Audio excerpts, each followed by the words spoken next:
What's up, everybody? My name is Tony Hope, and you're listening to the Hear Me Roar podcast, a sports show where I run my mouth about all things sports. And today, we, myself and Noble Lewis, are back bringing y'all the first playoff iteration of the Hear Me Roar podcast. And if you're not familiar with my voice, you better get used to it because I am the future of sports media. And today is a glorious day. A lot has gone on in the world of the NFL. Like I said, it's playoff football. Wildcard weekend has just came and gone, and it has provided us with plenty of topics to talk about, plenty of slander to hand out, plenty of storylines for next weekend. And we're not even going to waste no more time. We're going to get right into it. Got a whole full slate of football to talk about, and I am super excited for this. I know you are as well. Absolutely. This was a pretty not bizarre weekend. It was a predictable weekend in some sense, and it was a very impressive showing by a lot of young players. So yeah, let's get right into this episode. No, without any further ado, like, comment, subscribe on YouTube. You know, keep supporting. We want to continue to grow. Give us a rating on Apple Podcasts. Give us a rating on Spotify Podcasts. Those are probably the three most used platforms. So go out and support on all three of them. Let us know what you'd like to hear more of. And so we can continue to improve and continue to provide great content. Y'all want to support now because the price of the brick is going to go up soon. So do not try to hop onto the bandwagon too late. So yeah, we're going to hop right into it. Playoff football. We had how many teams play? 16, 12 to 16 teams? Yep. And we had some entertaining games for the competitiveness, some entertaining games for the downfalls of certain teams. We're going to start off in that AT&T Stadium, where, of course, we are. We're going to start off at AT&T Stadium out in Dallas, Texas. Jerry World, the self-proclaimed America's team who hasn't sniffed an ounce of playoff success since 1995. I believe Jimmy Carter was president back then. No more. Here we go. None of that. No more of Dallas Cowboys fans hyping this season up. No more of this historic defense talk. No more of this Dak Prescott MVP talk. I can't believe that was a thing. I said it on here. That's bizarro world talk. A Cowboys quarterback will never win MVPs for as long as we're alive. The 76ers of the NFL. pretty much. They lost to the second seed Dallas Cowboys, lost to the seventh seeded Green Bay Packers, led by essentially a rookie quarterback. He was behind Aaron Rodgers. Jordan Love was behind Aaron Rodgers for like the first 3 years of his career. Never snapped the ball in the playoffs in meaningful minutes. Still got the job done. Had one of the best stat lines of the postseason. This was a very prototypical Cowboys loss. Can't say we're surprised. What do you make of it? Like before I say everything I want to say, what do you make of it? Yeah, before I get into how bad the Cowboys, just that whole mess, I'm gonna shout out Jordan Love, shout out the Green Bay Packers. They're the first 7 seed. It hasn't been around too long, but they're still the first 7 seed to go against that 2 seed in the first round and win. Good job, Cowboys. But yeah, I'm gonna shout out the Packers. Shout out Jordan Love. He played an amazing game. Perfect pass or almost perfect passer rating, 157.2, 270 plus yards, 3 touchdowns. Just went out there and balled out, plain and simple. Aaron Jones came alive. He had a great game. The defense, the score doesn't reflect how well the defense played because Dak and them wanted to run up some garbage time minutes. We Absolutely. don't care about that, buddy. We don't care Do about not look at the score and think that game was close. It was not at all. It was 48-16 in the fourth quarter. They got a couple more points, but that's not the score. Doesn't reflect how much the Packers smacked them up. Kyle Shanahan said that they started preparing for the Packers and in the second quarter. So yeah, the Packers just came out, hit the Cowboys in the mouth, like we said earlier in the year. We called this. We said this. You come out and you hit the Cowboys in the mouth early. They look like they're gonna fold, and that's exactly what happened. Dak, his interception woes came back. He threw less than 10, or he threw 10 this year, but threw 2 in this game. One early to Jair Alexander, and I can't think of the other one. But yeah, just a shout out to Packers for coming out. Now the Dallas Cowboys. I said last week that this would be one of the worst collapses in their, out of all of these playoff failures that we've seen recently. This was going to be the worst one if they collapse against this team. And lo and behold, they came out and got in there at home. They came out and they got smacked around by, like you said, essentially a rookie, a young quarterback, a very, I don't want to say just not a roster that should even be in the playoffs, much less winning a playoff game. They pooped the bed, man. They I don't know. I don't really have Dak Dak it up. Mike McCarthy didn't coach a good game. Stephon Gilmore, his age was showing. CD was getting pushed around by Jair Alexander. It just every single facet. I can't think of a single facet of the game where I was like, yeah, they at least they had this. It was nothing. They just came out in every single aspect of the game. They dropped the ball. They absolutely did. And it's certain things in life are always set in stone. We have death, of course. We're all going to die one day. We have taxes. We all got to pay our taxes. And of course, we have the Dallas Cowboys losing in the playoffs to Green Bay, or the Dallas Cowboys losing in the playoffs to San Francisco. These are just constants in life. These are just things you can always count on. I know we both picked the Cowboys to win, and that's because we try to look at the records, we try to look at the rosters, we try to look at we try to put everything in context and bet the favorites. And it blew up in our face. But like I said, we both said it. We didn't want them to win. We just thought they were going to win. So, but by all means, I'm fine taking an L with that one. I'm fine taking an L with that prediction. I'm happy. Actually, they're not fine. I'm happy I lost that prediction. This is 100% acceptable and glorious. This is another 12-win season and another stinker. This is 3 years in a row under Mike McCarthy. This is and remember, the last 2 years, Kellen Moore was calling offensive plays. At least they made the second round. This year, Mike McCarthy gets rid of him. He excuse me. He takes over play calling duties. And look what happened. Offense was lethargic from the jump. You want to know something funny? Green Bay has more playoff wins in AT&T Stadium than the Cowboys. That should be. You know what? You want to know something else that is funny too? Mark Sanchez has the same amount of wins as Dak Prescott and Tony Romo. Mark Sanchez has the same amount of playoff wins as the Cowboys have had since 1997. 1997. Yeah, I don't know how they do it, man. No, I'm not giving y'all credit. Cowboys fans, I think at this point, because I know we're gonna get into it later. Eagles fans, a lot of Eagles fans I talked to had kind of given up. They kind of, and it's just like the team, they had kind of said, oh, they don't expect to go out there and win. We didn't expect them to go out there and win. Eagles fans kind of, they knew the writing was on the wall. They knew the deal. They saw what was going on. The Cowboys fans, the thing about the Cowboys fans is that it's always hope for them. They always think that this is going to finally be the year. And even I thought that this might finally be not the year to win the Super Bowl, but I thought they would finally have some playoff success.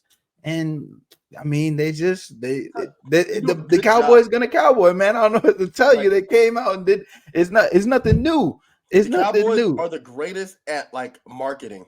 They're great at running their mouth and making it seem like they're the best thing since sliced bread.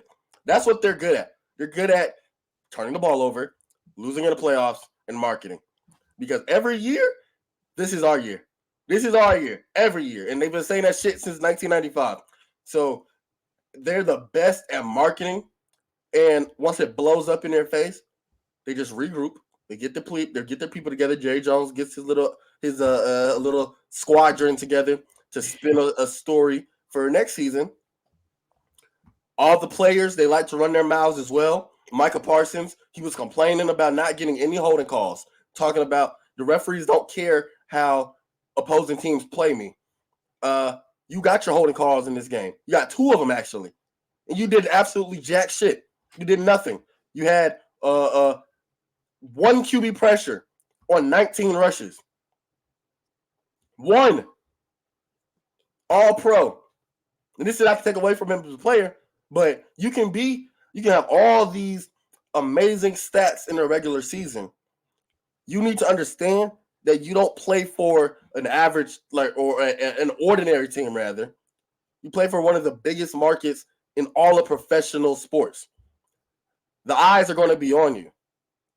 So once you make these different statements and you have these different and you want to have these amazing regular seasons, that's cool and all. Congratulations. What are you going to do when it comes to the playoffs? So far, nothing. Like I said, 1 QB pressure on 19 pass rushes for him. He ain't show up for this playoff game. But guess what? I know this offseason he's going to show up with his hands out for that contract extension. He's going to be ready to sign that. And I'm not knocking him for it. Get your money. You know what I'm saying? I'm all for people getting their money and being paid. I ain't hating. But it's just funny that this is how it played out. This is how it's going to play out. It's very funny. Shout out to the Packers. They did an amazing job on both sides of the ball. Jair Alexander, he ended up, I believe, rolling his ankle in practice during a walkthrough, and still playing. I expected that. He ended up getting an interception. So did Darnell Savage. Both happened in the first half, I believe. Dallas looked completely unready to play on both sides of the ball. It was an overall disappointing showing. They didn't play like Cowboys. They played like Cowgirls. Just completely letting Green Bay drop they thing on them and did not fight back in any sort of way. Didn't show no heart. Jordan Love, absolutely incredible performance. You read off the stats earlier, but just watching him play as well, you could tell that he looked very, very comfortable back there on the road. He looked like a vet. He didn't look like he was going. He didn't look like a rookie going into Jerry world, man. He looked like Aaron Rodgers did. Yeah, he was making some amazing throws. The Packers O-line did a good job in the game. Even when there was pressure on him, he was still able to get the ball off right on time, on the back foot, side arming, getting it off with pressure in his face, and completing these throws to everybody. Everybody touched the ball. Romeo Doubs touched the ball. What's their tight end? Luke Musgrave. He was touching the ball. Like, it was Dontavian Wicks. He touched the ball. Like, these are all players that hauled in touchdowns. Of course, Aaron Jones too. He rolled it back. He over here looking like Adrian Peterson with 21 attempts, 118 yards, average 5.5 yards per carry, 3 touchdowns. Just overall a great performance on both sides of the ball. The Packers pass rush, they were getting home. This was in very typical Cowboys postseason, yet it was still very disappointing. Like you said earlier, like you said on 2 episodes ago, if the Cowboys were to have lose, this was going to be a very disappointing choke job. This is what it is. We got y'all hyped up all year, talking about we're one of the best teams at home. We're going to run the score up. We're going to play strong throughout. And the Packers won the toss. The Cowboys won the toss, I believe, and they deferred it. Packers wanted the ball first, punched them in the mouth, dropped them in the first round, and just completely beat them up for the rest of the fight. Yeah, and that's another thing. The Cowboys all they were 16. Let me explain. They have won 16 straight games at home. Do you know how long that is? That's not one season. That is going into the season before this. 16 straight games at home. And you get the home game in the playoffs. They didn't get this last year. They didn't have I'm sorry, they had one home game in the playoffs Yeah. last year. You had one home game in the playoffs, but then you had to go on the road and you lost. Now you get the home game, and then after 16 times in a row of winning at home against better teams, worse teams, all over the place, you go against them and you decide now is the perfect time to lose. Now is the perfect time to end that home streak. And that's what we were talking about when you saying the marketing, that's the thing. They marketed like they're this unbeatable team at home. They're 16-0, and then you get to the playoffs and you drop the ball at home. Yep. You want to know? I want to interview Dak Prescott one day. I want to interview him one day, and I want to ask him what's his favorite number. And he's probably going to say pick six. He's probably going to pick six. He is probably going to be that his number of choice because that's just what he does. It's what he does. It was very fitting for him. And this is why now obviously the Packers will be playing your San Francisco 49ers next weekend on the road, but their defensive showing against the Cowboys is why I'm giving the Packers a solid chance to win against the 49ers. I give them a solid chance to win. And because defense wins championships, right? It's cliche. It's been said before we were born, before we were watching sports. It's going to continue to be said until the end of time. It's especially true in football because if you are going against a team that is quote unquote superior, you're going against a team that is quote unquote the better team, record wise, personnel wise, any of that. Defensive touchdowns, defensive takeaways, those are equalizers. That is what brings the game to my level. You know what I'm saying? Like, for example, in fighting, if I can't keep up with you speed-wise, if I can't keep up with your athleticism, I'm going to clinch you up. If it's MMA, I'm going to try to take you down. Because while you can be the best kickboxer in the world, if I can close the distance, if I can bring you to my world, if I can make it a dirty fight, if I can make it a long, drawn-out, just dog fight of an affair, I'm not just playing on your terms now. You'd rather come play on mine. So if the Packers are able to force some defensive mistakes out of Brock Purdy early, it's not going to be easy. Ain't nobody saying it's going to be easy. But the Packers defense, with the dogs that they got in the secondary, and with the dogs they got on that pass rush, on all three levels, from the linebackers to the DBs to their D line in the pass rush, if they can force some mistakes early, we've seen it happen when they played the Eagles against the 49ers. Played the Eagles, they had one of the worst first halves or first quarters of the season. So if they have a similar defensive production, and Jordan Love can replicate, man, it's not even replicating at this point. This is stuff that he has done now. He had one of the best finishes to the year. Got the Packers to the playoffs. He had a great end to the season after he found his rhythm, started to find some chemistry with his receivers. If Aaron Jones can pound the rock early, I genuinely can see the Packers walking out with the win. Look, these players are young and they're playing with, I don't want to say house money, but they kind of are. Like, they got nothing to lose. All the pressure is on the 49ers, just like all the pressure was on the Cowboys. Yeah, absolutely. I would be lying if I said I wasn't a little nervous. I'm a little nervous. It reminds me, like you said, they have nothing to lose. I mean, and they have a almost exact counterpart. It's almost strange how exact of a counterpart they have on the other side of the ball in the Texans. And they're going against the 1 seed as well. And it's a young team, going against a juggernaut, but they have all the momentum behind great young QB play. It's almost scary how similar they were. And if you look at the stat lines between CJ Stroud and Jordan Love, the difference between the two stat lines, 2 passing yards. Yeah, but I say it's almost CJ identical. Stroud, it literally same pass, same completion, same attempts and completions. Both had 3 touchdowns.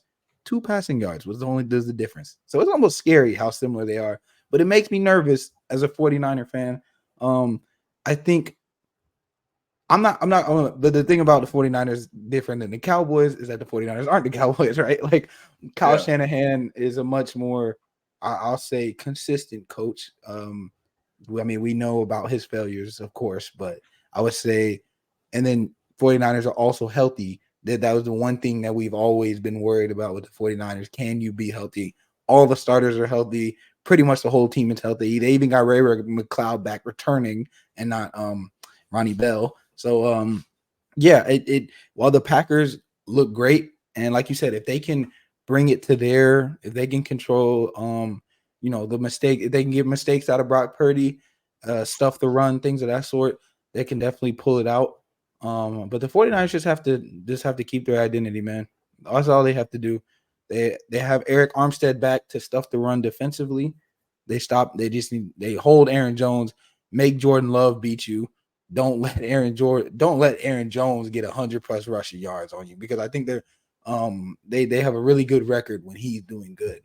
And like I said, they stuff the run early, make Jordan Love go out there and beat you defensively, and then offensively, just stick to what you know, man. Put the ball in CMC's hands, let him cook. Brock Purdy get the play action going, limit the turnovers. And I mean, if they do, the 49ers should be, I don't know what the exact favorites are, but they should be pretty heavy favorites, because the Packers are a great squad. They got a great, it's great. They got the momentum on their side and everything, but the 49ers should win.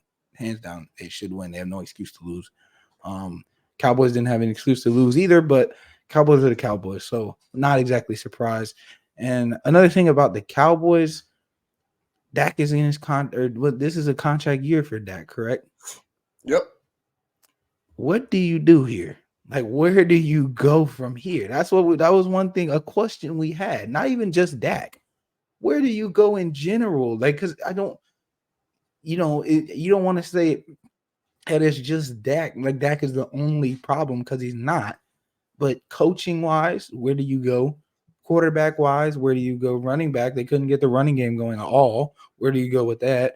Defensively, right. Gilmore is only getting older. His age was showing entirely. He got cooked by Romeo Dobbs in that game. I don't getting older too. I know they get Trayvon Diggs back next year, because he'll be coming off his injury, but you don't know how well he'll come back off of his injury. It's an ACL injury. It's not like it's a given that he's going to come back as good as he was. O-line getting older. So Cowboys, I don't know where you go from here. I don't expect them to be, I don't even expect them to be as good as they were this season, because regardless of who they're coaching and their quarterback situation ends up being, the age is only getting older. And now I don't know how you go into next season without a defeatist mindset. Like, at this point, it's easy to say, it's easy to look at it in a vacuum, but when you go into next season, these are all competitors, but at the end of the day, you know what's happened these last decade plus years. Zach Martin's been there for all the failures. Tyron Smith's been there for all the failures. CD's been there for some failures. Dak's been there for a lot of failures. So I don't know how this will affect the team mentally, because every season is a new season, but at the end of the day, you know what's happened every single year. So I just don't know where the Cowboys go for here. I got nothing for you. I'm not, I'm kind of happy if y'all suck, because I hate y'all. But other than that, I don't know where y'all go. But back to the Packers, 49ers. I still got the 49ers. They just got to do it. They just got to handle business. Yeah, but it's, once again, it's another situation where, excuse me, the Packers, they don't have no pressure. Packers not playing. There's no pressure on the Packers. Well, we had to climb our way to this record. Yeah, they're not supposed to be. We had to climb our way to get here. we have. I mean, this whole team is full of first and second year players. Romeo Dobbs, Dontavian Wicks, Jordan Love. Like this whole team is young. Aaron Jones is probably one of the most tenured players on the roster. The longest tenured player, one of the longest tenured players on the roster, him and Jair Alexander. So the pressure is on the 49ers to win at home because this is expected. The pressure is on the 49ers to perform well. The Packers are going to go out there, and I believe they're going to play if they win the coin toss, we already know they're going to receive the ball. They're going to try to get down the field and score off top, similar to how they did against Dallas. I think the Packers are ready for it too. I don't think the Packers are shying away. You know, there's a lot of star names on the 49ers. Of course, you got on all levels of the ball. I don't even need to name them. You already know. Excuse me. You already know the names that are on the 49ers roster. But I think the Packers are going to be ready for it. I think that they're going to be ready for it. I would give them a solid chance at winning. I give them. I don't want to give no specific numbers, but I'd give them a solid, very, very good chance at winning. It's going to be very important the first half of football. If the Packers can establish their will early, the Packers can, on both sides of the ball, show that they are able to halt the 49ers in their tracks, flip the field in an instant. If Jordan Love can continue to make these great throws, if Aaron Jones can get going early, get trucking early, the first half of football is going to be very determinant of how the rest of the game is going to go. Because I think if we saw it when the 49ers played the Eagles did a great job starting the game strong defensively, but they only turned it into like 6 points on the other end. And that we're looking at the end of the first quarter like this is two red zone trips. Like, you know what I'm saying? Like we're fine with this. 49ers like we're never going to play this sorry again. We're not going to play this sorry for the rest of this game. So we're cool with this. Being now 6 or 9 points, however it was. Being able to it was 6-0 and one touchdown. They took the lead. It was a sorry offensive first half, but then defensively they showed up. The Packers defense is well in the red zone. Great showing. There's a lot to be proud of for the Green Bay Packers. And like I said, I think a lot of this stuff will translate into the 49ers game. It's just all about how to get started. And as far as the Cowboys, I mean, well, you had Jimmy Johnson, you had Jason Garrett, you had Mike McCarthy. You have Mike McCarthy, who knows his future in Dallas.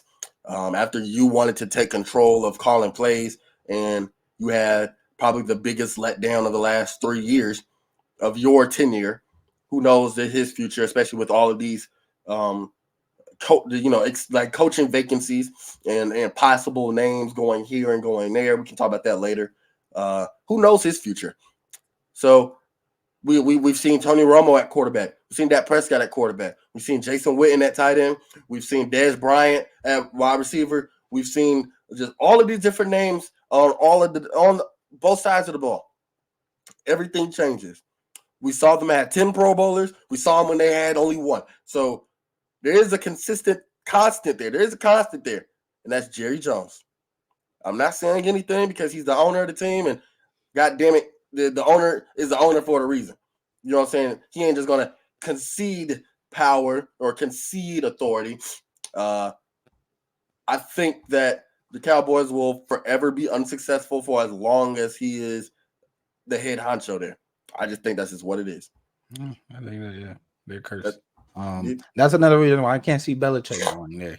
I can't see Belichick folding to Jerry Jones at all. That's what I'm saying. And I don't know why people keep saying that. You know, Belichick gonna go in there. I'm the most winningest coach of all time, or one of the most winningest coach of all time. Definitely most in Super Bowl. He's gonna want control of personnel. Exactly. You're not gonna tell me what to do. Right. Like it's Belichick. So I that doesn't even sound like a compatible relationship. Like, you know what that reminds me of? It's like you might see the finest girl in the world, 10 out of 10. And you know she looks good. She might have gone She might have gone to a great school. She might got some money with her. She might got whatever. You know what I'm saying? She just looks perfect. And then you start talking to her, and you're just like, this ain't gonna work. This ain't gonna work. Our personalities are too clashing. It's just what it is. And it's not your fault, nor is it mine. It's just something that's just not going to mesh. I think that Bill Belichick is and not even I think. I know he's the one who's going to want. It was like that in New England. And of course he might have struck out with the Mac Jones selection, but if he's always been right. If he wants something, he's going to want to have it.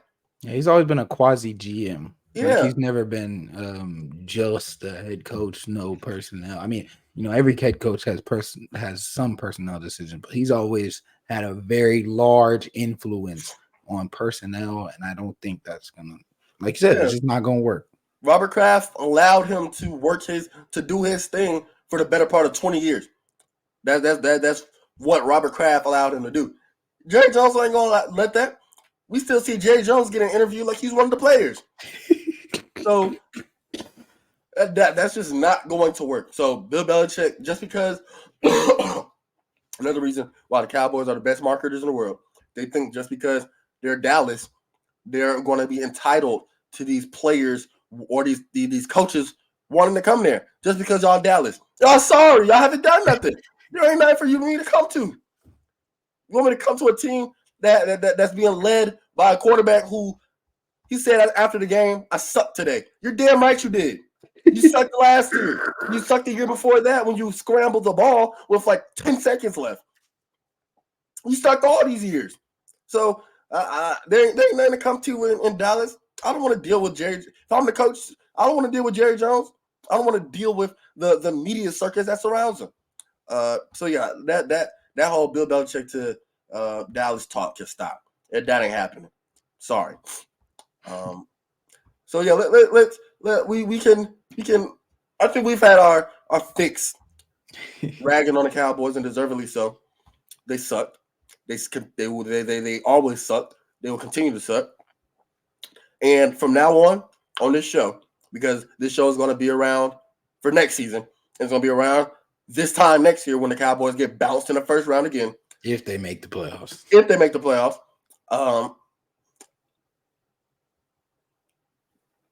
I'm not mincing how I truly feel ever again when referencing any team on the show. Ever. Because the Cowboys, like I said, we both picked the Cowboys to win, and that was because we were trying to look at it as objective analysts. Which I'll try to be. I'll try to be very objective and be like, you know what? As much as I want to be 100% truthful and say the Cowboys will never win and just go off of history, I'm going to give them a chance. I'm going to be objective in my analysis. I'm going to be as straight down the middle as I can. I'm never doing that. Never. No. I'll be right there with you. I'm not. And I'm going to say how I feel. And this goes to because I do it with the Falcons. I do it with the Hawks. But I'm going to translate that to other teams. If you're a fan of the team, sorry. But I'm just going off of history. So it's going to be like this in basketball. It's going to be like that in football. It's going to be like this in the UFC and fighting and anything. So there's going to be a thin line between my unbiased objectivity and just keeping it real. There's going to be a thin line, and I'm going to make the right decision and make the right call as far as that goes in the future.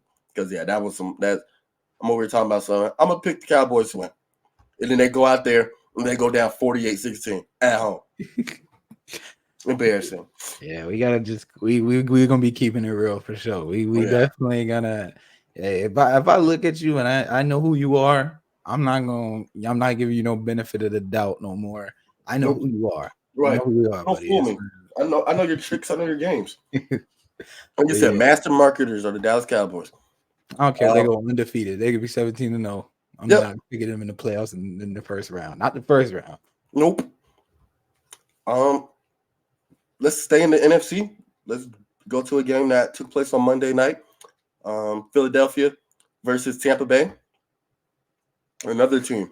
Philadelphia Eagles. We called it. We've been saying this for the last 5 or so weeks. The Eagles are a disappointment. They're one of the biggest. We talked about it 2 weeks ago with the biggest disappointments of the NFL season. The Eagles, we mentioned, we mentioned the Eagles. Eagles were one of them, and they just completely solidified their place as the biggest disappointment of the year. It was amateur hours for the Eagles. They lost. They lost to the Tampa Bay Buccaneers. I cannot remember the score. Let me see. It was 32-9. Yeah, I was supposed to say 32-9.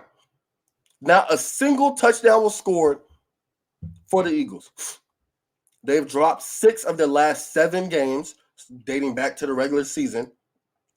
Their only win coming against the New York Giants. It came down to one of the last few possessions too. So the Eagles, and you know what's even funnier? They started the season 10-1, and they failed to win 12 games. Started the season 10-1 and failed to win 12 cumulative games from the regular season and the postseason. The Eagles team looked absolutely broken in the playoffs. The energy on the field was just flat. The A.J. Brown was absent due to his injury that he sustained in Week 17 against the Giants, or Week 18 against the Giants. I'm sorry, I forget that we extended the year. It was, especially defensively, the Eagles' defense was sorry. And they were sorry all year, but they were particularly sorry in the playoffs. No, that secondary, we knew the writing. The writing was on the wall with that secondary, man. It was on the wall. We knew who that secondary was. That Eagles defense looked like a junior varsity team with their tackling. James Bradbury missing tackles. Kevin Byard missing tackles. Like, these are big names. And they're over here tackling like they just learned the basics of football. It was the Eagles defense. They must have thought the Pro Bowl came early. They're playing two-hand touch out there. They weren't even wrapping up. It was an overall sorry game by the Eagles. Jalen Hurts, he didn't look himself. I wouldn't be surprised. I haven't heard anything yet, but I wouldn't be surprised if he's dealing with some lingering injuries. Of course, I know he had the dislocated finger on his throwing hand, but overall, he just did not look like he looked very timid in the pocket. He looked very timid. We didn't see him scramble for anything like he did last year in the Super Bowl. And this is a team that just came off of a competitive Super Bowl run. They didn't get blown out in the Super Bowl. It came down to the end at one point. Yeah, it came down to the end. So this is a complete disappointment.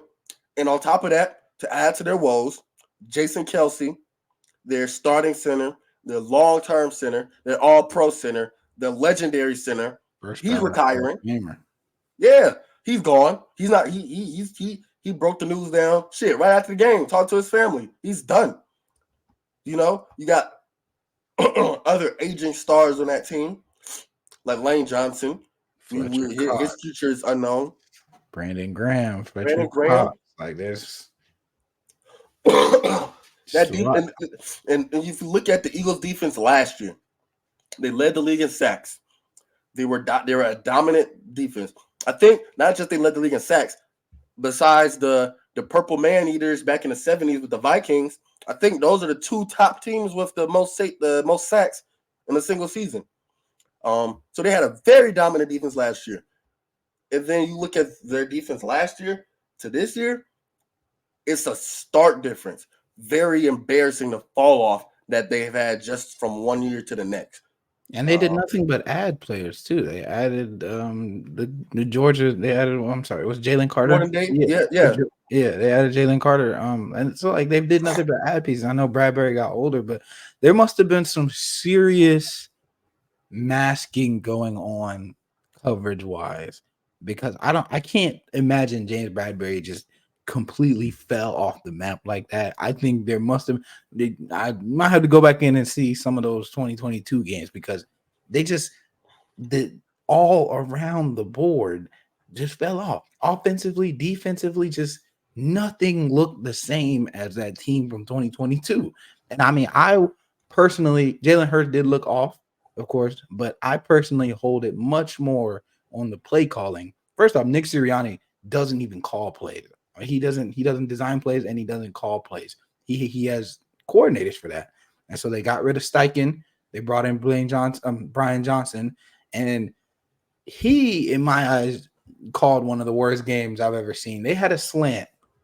They threw a slant to Devontae Smith that almost scored. He got caught on a shoelace tackle, and they never ran a middle route again. Eagles were 32nd in the league in routes over the middle. So you know what the Buccaneers did? They came out and they ran nothing but zero blitz. That means you had your corners, you have your safeties, all in man coverage on the tight ends and the receivers, and everybody else is coming in. Everybody else is blitzing the quarterback. And if you actually looked at I can't remember the exact rush numbers, but Jalen Hurts was pressured almost on every single throw. Like, and if you watch the game, they were in his grill every drop back. And not to mention the fact, like I said, they were 32nd in middle of the field throws. They never threw the ball over the middle of the field. And the Buccaneers just said, okay, that's perfectly fine with us. We're just going to come at you. We're just going to throw everything at you. And you can stick to your 15-yard curl routes on 3rd and 6. You can stick to your all verts on 3rd and 4. And I mean, in my eyes, yeah, it was a bad game from the players. They didn't have the energy. They didn't look the same. But the play calling for me was a huge whiff. I couldn't, like, when I was watching, I literally was losing my mind at some of the play calling because you could see it from even the side view. You just stare at the camera, and the middle of the field had nothing there. All they had to do was run another slant route. And like I said, they had success on one of the slant routes. It almost scored, but they never came back to it again. And I couldn't tell you what the deal was with the play calling. It's like the Madden play calls, literally Madden suggestions. Coach suggestions like it's all verts. Hit my table. All verts on 3rd down and curls. Curl flats on third. Like I couldn't. Matt Patricia too. He was a defensive coordinator. And the thing is, they switched D coordinators in the middle of the season, and nothing changed. they regressed actually. Exactly. And I saw one thing: the play that the Seahawks won, they ran a man blitz, and they had the safety covering the running back. That's how the Seahawks won. It opened up the middle of the field. It opened up for JSN to score because the safety couldn't help over the top. Yeah. They ran the exact same thing.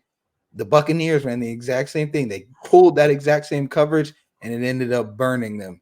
And so that showed me that Matt Patricia did not learn from them messing up earlier in the season. And just in my eyes, the players get some blame. They get heavy blame, of course, because at the end of the day, they are the ones on the field.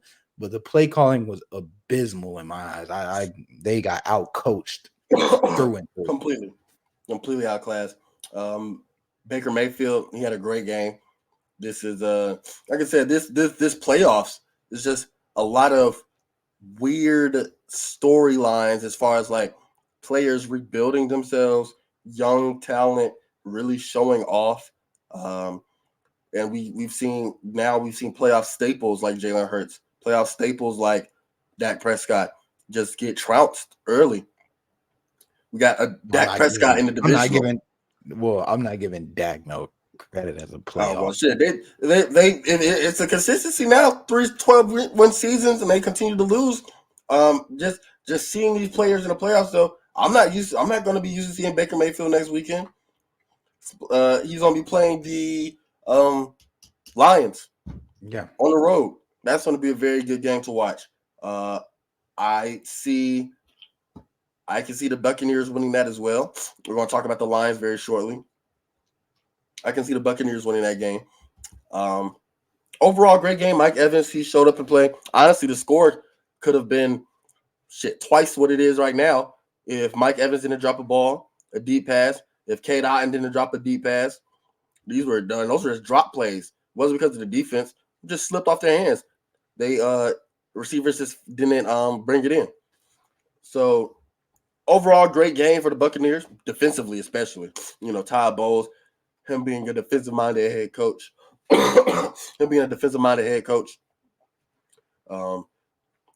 bringing Baker Mayfield on board, having him compete with who was it, Kyle Trask Trask. at the beginning of the year. Baker Mayfield winning that position. Once again, that's another team that had to fight and claw their way to get into the playoffs. Yes, it was a weak division, but they lost. The Buccaneers lost to the Falcons once. They're only 9-8. They barely got in there too. So they played some great football to end the year, carry that momentum over into the postseason, and they got a win against the NFC Super Bowl representatives last year. This postseason is really just showing everyone that to make it to the Super Bowl is not something that is just set in stone. I think that a lot of people, because I know there is a lot of casual football watchers and a lot of casual basketball watchers, and the dynamics of the game are completely different. And they have to understand that it's not easy to make the NBA Finals back-to-back years, but it's a little bit the continuity of a basketball team and the length of the season and the fact that there's 7 games allows there to be a little bit more predictability when it comes to choosing a team to make a deep postseason run. With football, it's single elimination. Yeah, You we got haven't had a 53 men you got repeat. to take care of. Haven't had a repeat winner in over 20 years. Right. In basketball, you have a lot more dynasty because it's much easier to keep 5. Obviously it's more than 5 players, but you 5 starters. You have 5 starters in the NBA. It's much easier to keep a core of 5 players together than it is to keep a 22 together. Right. Like that's continuity in football is not easy. It's probably one of the hardest sports to keep any sort of continuity.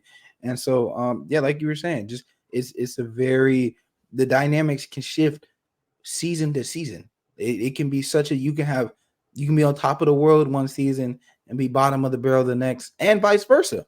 That can give you. I mean, we've seen the Texans. The Texans, Detroit 2 years ago was 3-13 with Jared Goff.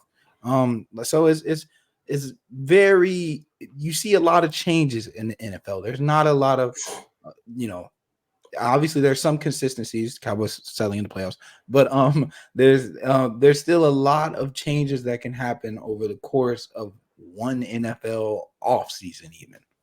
Yeah, it's nothing is it's already hard to win games in the NFL. It's already hard. Like you have 18 weeks 18 weeks, 17 games to figure stuff out. And that might sound like a lot because of like who looks at a year and says, well, we're in week 18 of the year. No, it sounds long. It's really not. As you can see with the Eagles specifically, once you start to hit like a rough patch, it can be hard to get out. You're in a rut and it's hard to get out, especially when they hit it. Losing 6 out of the last 7, you don't got a bye week to recover. They even have Big Dom back on the sidelines, and it's right. I didn't even know that. I'm over here thinking that maybe they're losing because Big Dom is absent. Apparently, he was on the sideline. So I thought he was going to have to appeal his suspension next year, maybe try to get back on there. No, his big ass was on the sideline. They still lost. So that's how you know that it's just a broken team, top to bottom. Now Nick Sirianni's future is in question. It's I don't know. I don't want to put this. A lot of people make over exaggerations when it comes to the playoffs. But sometimes I can see him. Like Mike McCarthy's job is in jeopardy. Apparently, that's what we're thinking. That's what other analysts are thinking. That's what fans are thinking. Fans are thinking Nick Sirianni's job is in trouble as well now. Sometimes it's good to think that, but I don't know if firing Nick Sirianni will really do much. I think that I think you would put a lot of more pressure on him to clean this fucking coaching shit up because that this is an embarrassment. Like you said, you switched defensive coordinators halfway through the year and you regressed. Like you didn't get better. Um, and also, now that I'm thinking about it, if you look at the Eagles team, they were a fraudulent team from the jump. 10-1, but they were scraping by Yeah, we a lot said of that. those We called games. it out. Yeah, we called them out. 'Cause Yeah, A, they lost to the Jets.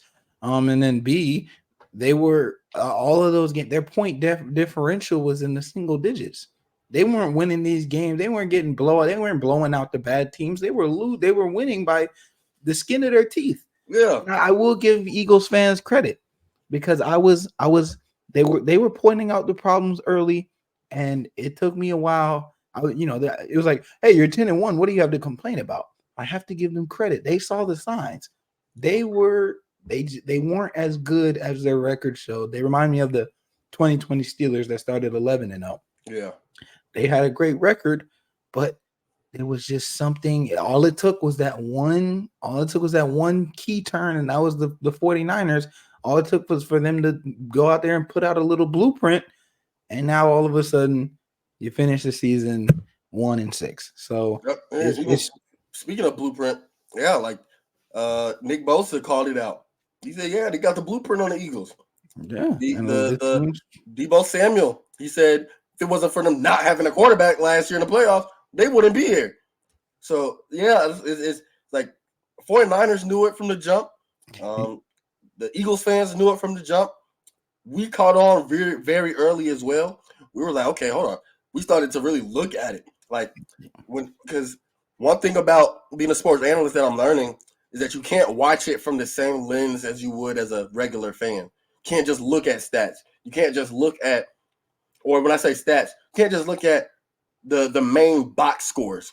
If you like, for example, if you look at the Cowboys Packers game, you would think, oh my God, this was a shootout, and man, the Packers somehow got away with it. No, you got to look at these quarter by quarter breakdowns, look at play by plays, look at point differentials, look at in basketball plus minuses, look at these very crucial, minute stats. watch the games. Watch the games. Can't just go off of highlights.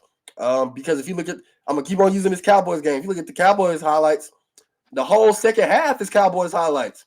That's where CD Lamb racked up his 110 yards. That's where Dak Prescott got his 400 yards. So yeah, we can't look at games the same as casual viewers because we have to, you know, if you do, that's when you make bad takes. That's when you make things and say Eagles going to the Super Bowl. Eagles gonna be the best team in the league just because of their record is 10-1 early in the season. So yeah, we caught on to it very early. Eagles got a lot to work out going into next season. Yeah, I mean, this is losing Jason Kelsey. I mean, he had an extraordinary year, and even at his age, and so just losing that, having to get a whole new center, having to reestablish that chemistry that he had with Jalen Hurts, because Jason Kelsey and Jalen Hurts, we saw Jason Kelsey change a play, Right. like for Jalen Hurts, like that's almost unheard of, but that's the chemistry that they have, so that's not going to be easy to replicate. So they've got some questions, and I don't expect this to be the same Eagles team. I don't expect them to be one of the premier teams of the league next year. I think they'll be very solid. I don't think they'll have a trouble making the playoffs. But I don't expect them to be cream of the crop next year. I definitely don't expect another 10-1 start. No, nope. And that's just exactly what we talked about earlier. On a year-to-year basis, so much can change. So much can change. Just contractual things, age, retirement, ownership, coaching. So much can change. You can't think that. And this is it's just like now. This is like it's just stuff in life. Can't think the next day is promised because it's not. Like the man retired immediately after the game. He didn't even think about it. So it's stuff that now you have. Now, of course, you have time to prepare and put stuff into place, but at the same time, it still was a very unexpected thing. So, and that was a big loss too. Losing Jason Kelsey. Yeah, his last year.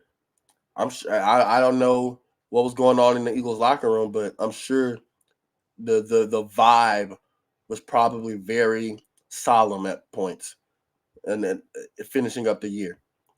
Like it just the team just didn't look like a team. Yeah. You can tell when a team is on point and the team is in unity. The Niners, great example. The Texans are another great example. The Lions, and then you just look at teams like the Eagles, and you're like, "What the hell is going on?" Yeah, Jason Kelsey is literally first team All Pro this year. So anytime you're losing a first team All Pro, that is a big loss. Yep, absolutely. So yeah, Eagles got a lot to figure out next year, just from coaching to the center position to a whole bunch of other things. But shout out the Bucks though. Shout out Baker, like you said, having this career resurgence. I'm gonna be honest, I didn't see this coming out of him. But at the start of the year, I thought they were gonna have one of the worst QB rooms in the NFL. Todd Bowles, shout out him. I know there's been some questions about him going into the season, especially because of ever since Tom left. But them, Mike Evans, the defense, everybody stepped up. So yeah, I give a lot of credit. As much as I want to emphasize how much of a disappointment it is for the Eagles, I do want to give the Buccaneers credit for what they were able to do. Oh yeah, and it was definitely good. They're divisional rivals, quote unquote, for us. But I mean, it was still cool seeing them win versus the Eagles.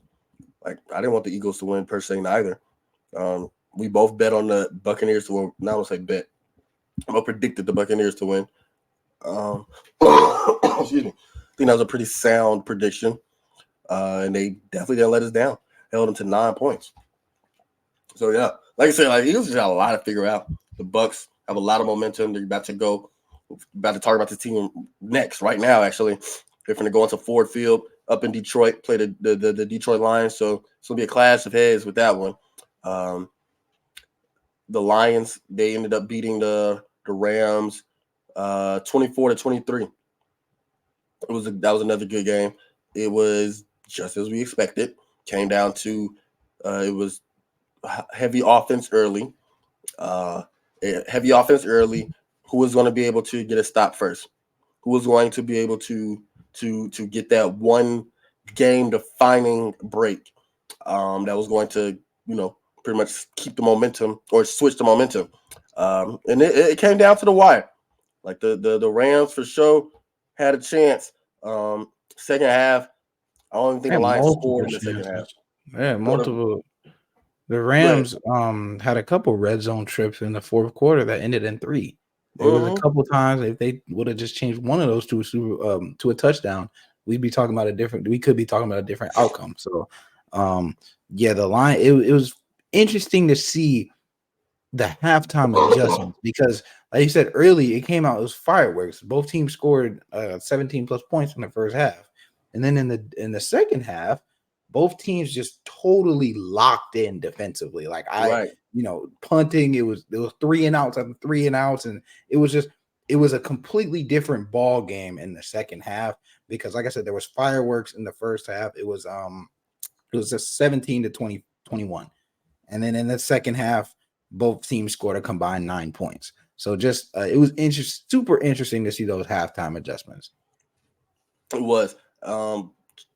Defense, Detroit's defense, they still allowed the big explosive plays downfield, especially the Puka Nacua, who we'll talk about very shortly. But they held it down in the red zone. Like we said, the Rams got into within the 20-yard line multiple occasions. Only were held to 3 points.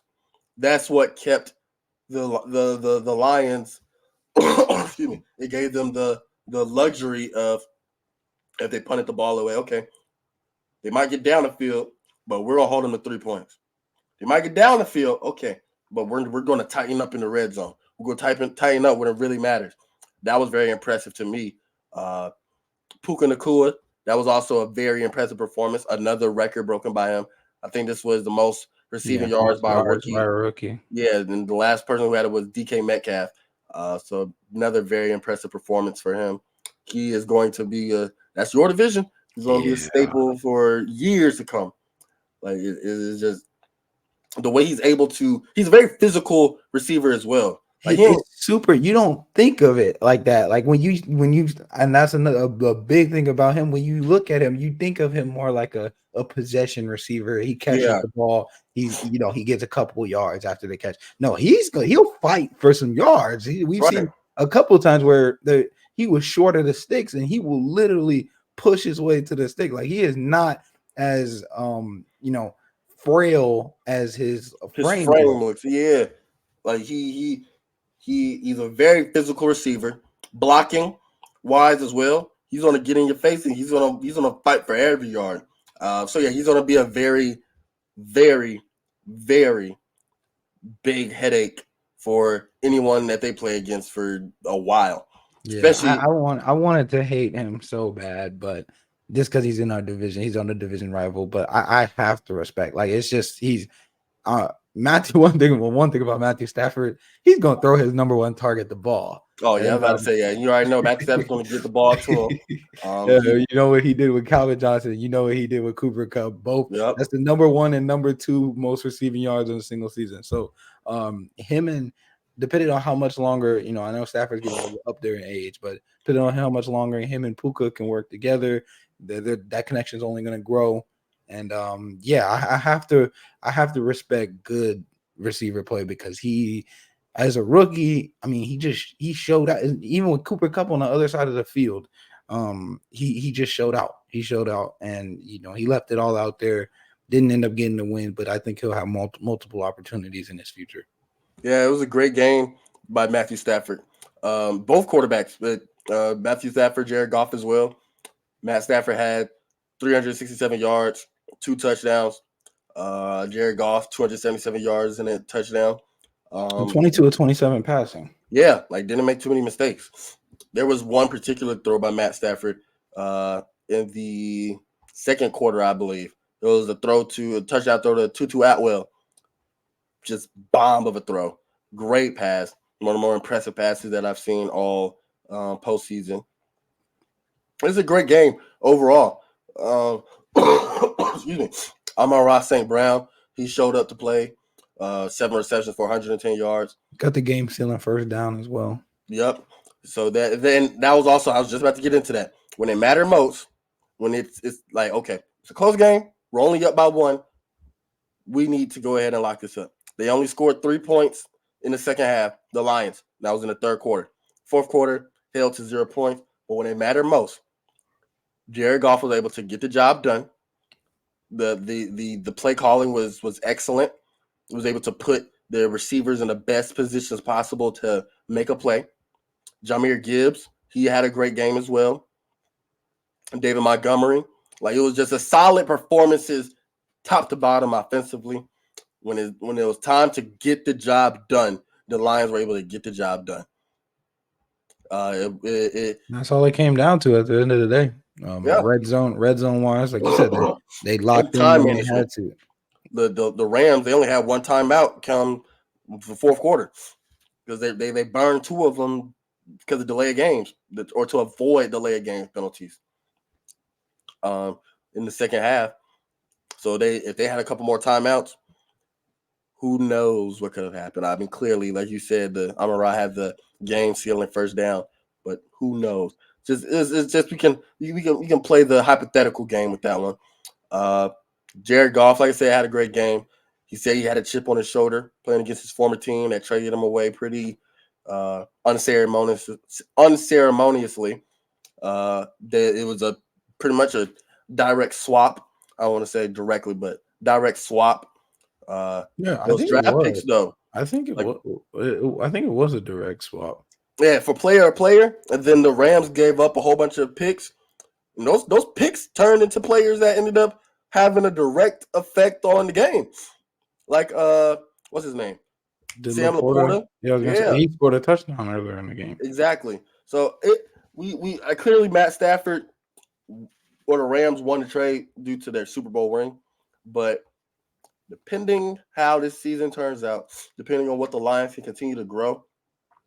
But I just think the culture shift was important. Like a lot of people underestimate how big of an impact just a culture shift can be, and For sure. it's happened with the I've seen it firsthand with the 49ers, coming off of a 2-14 season with Chip Kelly and Blaine Gabbert at quarterback.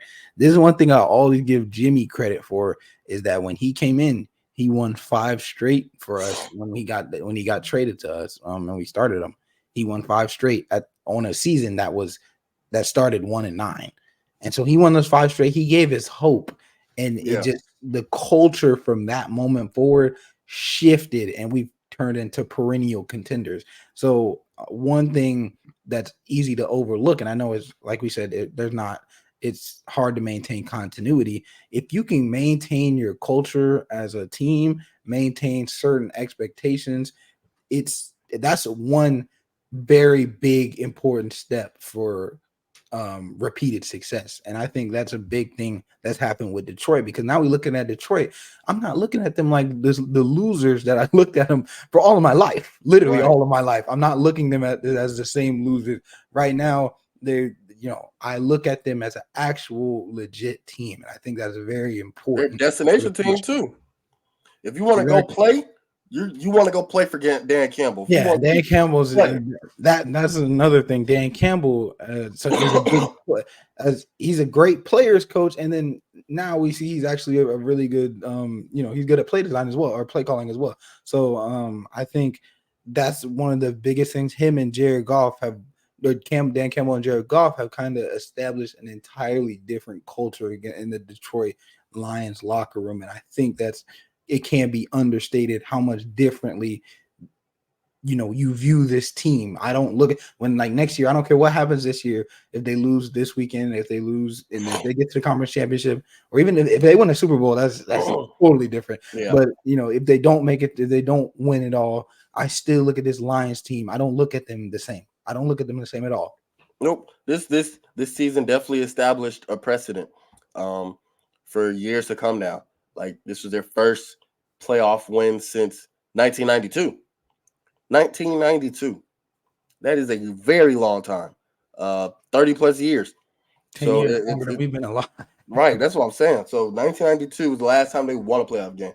Nobody has ever that cell phones didn't exist. This is the first time anyone's even texted that someone has won a football. The Lions have won a playoff football game. That's how, just from the difference from the last time they won to, we're talking about 20-year-old Lions fans in 1992 who are now 50, might, 50 plus years old. There was one player born. There was one player born when they won their last.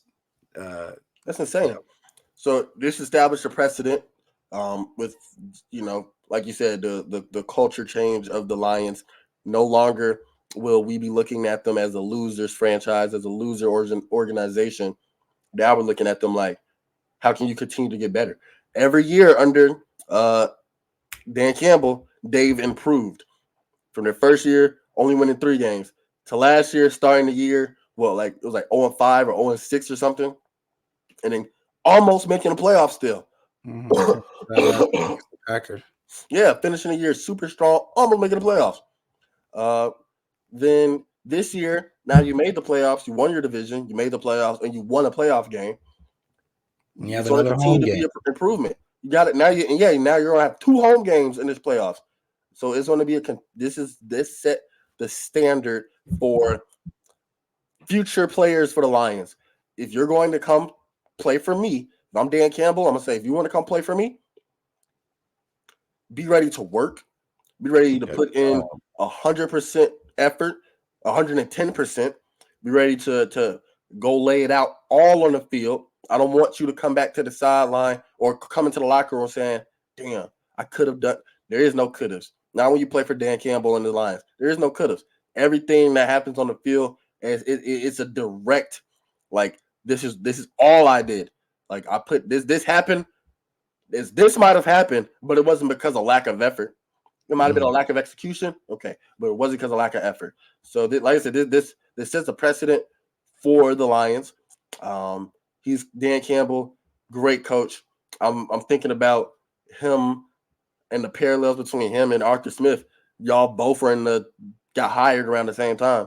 And now look at how much of a trajectory. gap in the coaching it was. You got one coach who's first he's fired, maintained 3 straight seasons of below 500, not even sniffing the playoffs. And then on the other hand, you got a coach that is galvanizing his players, continuously improving, bringing in free agents as well, and just continuously getting better. The pass rush, they were getting home a lot against Matt Stafford. It was just a great game in general. Very competitive. Jared Goff too. Before we wrap this segment up, Jared Goff, he paid his dues in Detroit. When he first got traded, it was like, okay, he's going to a no man's land. He's going to a wasteland. Getting traded to the Lions is like the equivalent of getting traded to like the Wizards in the NBA. Like, because they're so forgettable. Like, they're so forgettable as a team.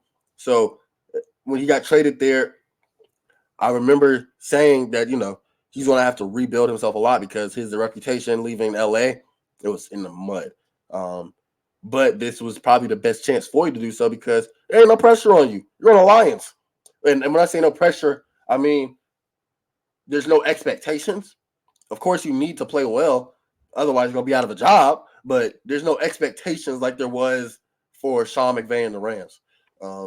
I think, yeah, it's perfect. It was the perfect transition for his career. He needed the reset to just go to a place where he can build. He didn't need to be on. And I don't think, I'm glad, I don't think he needed to be on a Super Bowl ready team at that point in his career. Because a lot of people think it's hard to think or like remember that he was a young quarterback when they made that first Super Bowl. Like he was in his first 3 years. And I think that's easy to forget.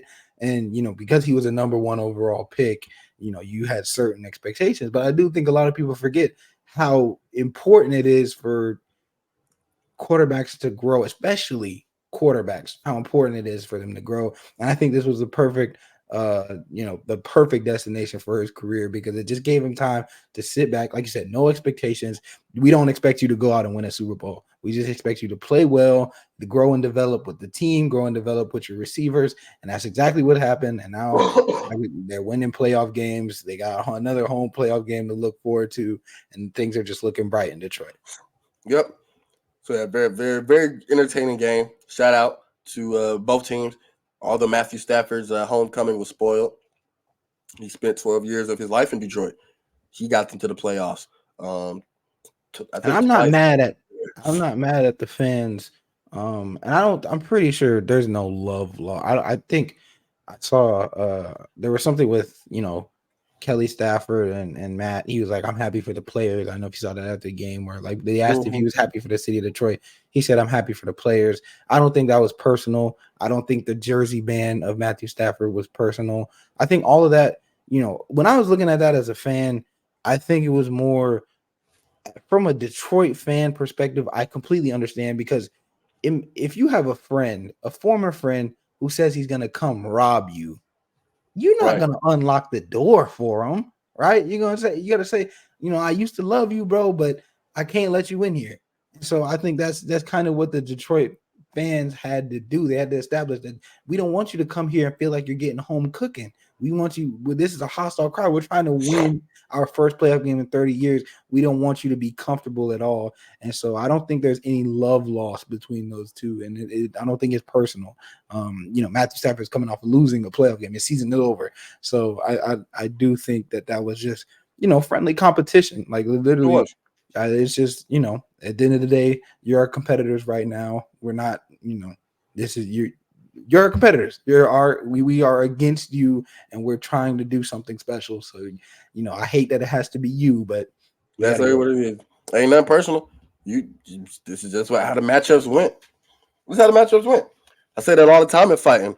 I have never personally beefed with anyone. I don't have no beef with you. You just I'm not beating you up because I hate you. You just signed the contract. No way, bro. Yeah, no way. Like you signed the contract. So if this is your decision, you know what I'm saying? We got matched up. Matthew Stafford and the Rams versus the Lions. We got matched up. It ain't nothing against you because I know you sacrificed your body and your health to play for us, and you've gotten us some great moments, even through all the struggle. You stayed with us when it was time to break up. We broke up. There ain't no, like I said, there's nothing personal, but now we meet again. This time in a different circumstance where you're trying to take something from me. You're trying to take a win from me. You're trying to spoil a moment. You might have brought us moments, and now you're trying to spoil one. So the booze, and everything that came with it, I'm sure he expected it. I Yeah, ain't finna cheer for you. Like, man, this is a playoff game. exactly. If it was a regular season game, I understand it because Yeah, the stakes aren't that high. You know, there's not much that you could support him in a regular season game because it's a homecoming and there's nothing at stake. The season isn't over. Even if you know, obviously you're trying to win. Of course, you're not trying to lose just because it's a right. homecoming. But it's so much different when it's a playoff game and it's season and history. Like literally the people that have not seen their team in a playoff game and ever that are trying to witness something different in Detroit. So I was fully in support of the booze, the jersey ban, all of that.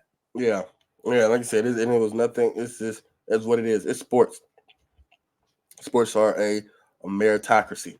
Everybody doesn't get a participation trophy. Um, we're not just going to.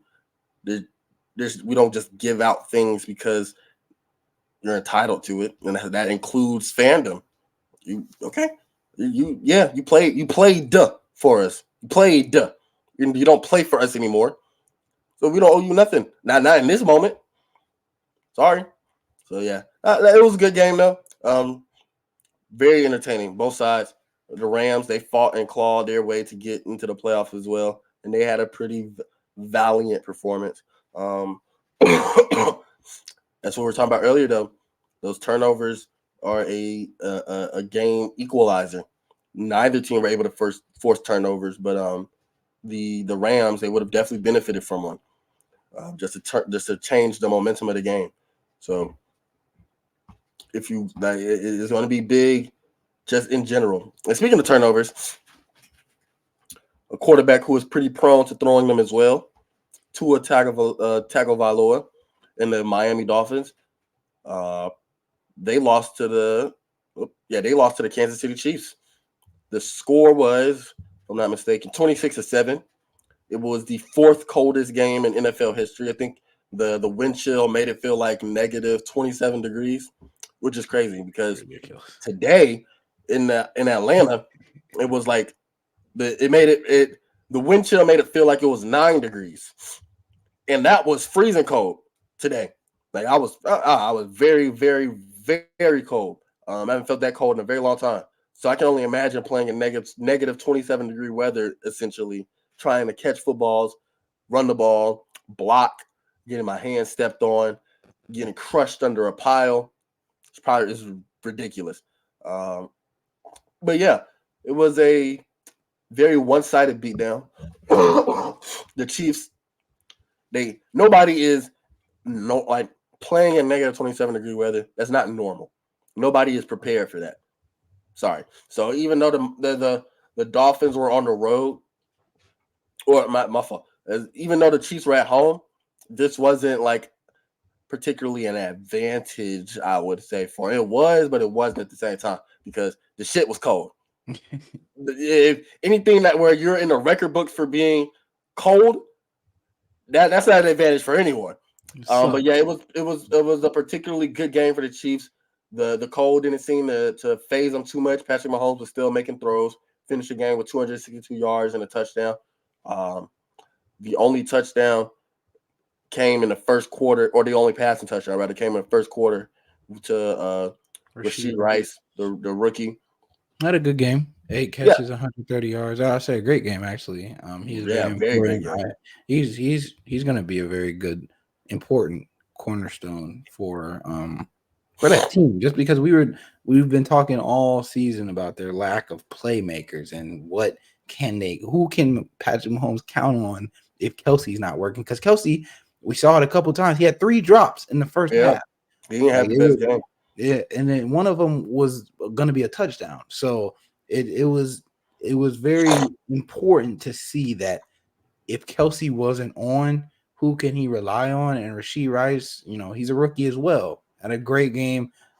He's going to be important for that team. He's going to be important for the Chiefs because I don't expect Kelsey to have many, bad games like that. Even though he got 7 catches, 71 yards. Like I said, 3 drops in the first half, uncharacteristic drops, like wide open as well. So we'll see how important of a role he'll play in that offense, but I think he'll be pretty big. Isaiah Pacheco, that's not a fun man to tackle in any time. Definitely not in negative 27-degree weather. So he had a big role, 24 carries, 89 yards, only 3.7 yards per carry, but just it was very he's gonna wear the defense down. I mean, we all Literally. know how he runs. He runs like an angry toddler. Like he literally runs like he's upset at the ground for even existing underneath him. So he's not a fun man to tackle. He made his presence felt. He was not easy man to take down, and he scored himself a touchdown. So Yeah, and that's what that was draining. I'm sure for the Dolphins to play against, it was draining for me to watch. Like, man, it's cold, and he's just chunky. He's just biting up these yards. He's just getting these yards. Okay, it might be 3 yards here and there. It might be 3 yards here, 4 yards there, but it was it's a on first hard downs. It's on second downs. Like you're setting up for Patrick Mahomes to make easy throws.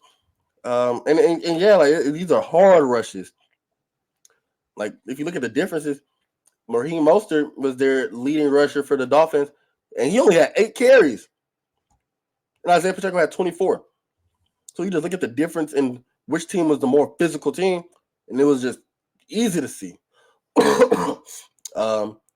The Dolphins, they pissed me off. And we both said that. Just a frustrating offense to watch. And I know it's different when you're in the conditions that they're in, but it was still extremely frustrating to see them go away from their identity because it worked. They had a deep ball to Tyreek, although Tua underthrew it, heavily underthrew it. But the time that they actually went to their identity, the deep ball, they're a vertical West Coast team. They're built on zone running and deep shots, especially with the playmaking and the speed that they have out there out wide with Tyreek Hill and Jalen Waddle. And like I said, they did it once and it worked, and it seemed like they just didn't come back to it ever again. And I mean, I don't know if you saw the clip of Tyreek Hill getting jammed into jammed. He got destroyed by L'Jarius Sneed, who's having a sneaky great season. But it's just it seemed like there was a lot. And again, another team that we talked about getting smacked in the mouth, that if they get smacked in the mouth early, they might fold. That was another team that we had mentioned was in the same space for that, like the Cowboys, and it proved itself true yet again. Yep. There was a they shouldn't have never been in that situation to begin with. Like, let's be real. They should have been at home playing, but you had like a 3-game lead in the division and you couldn't get the job done.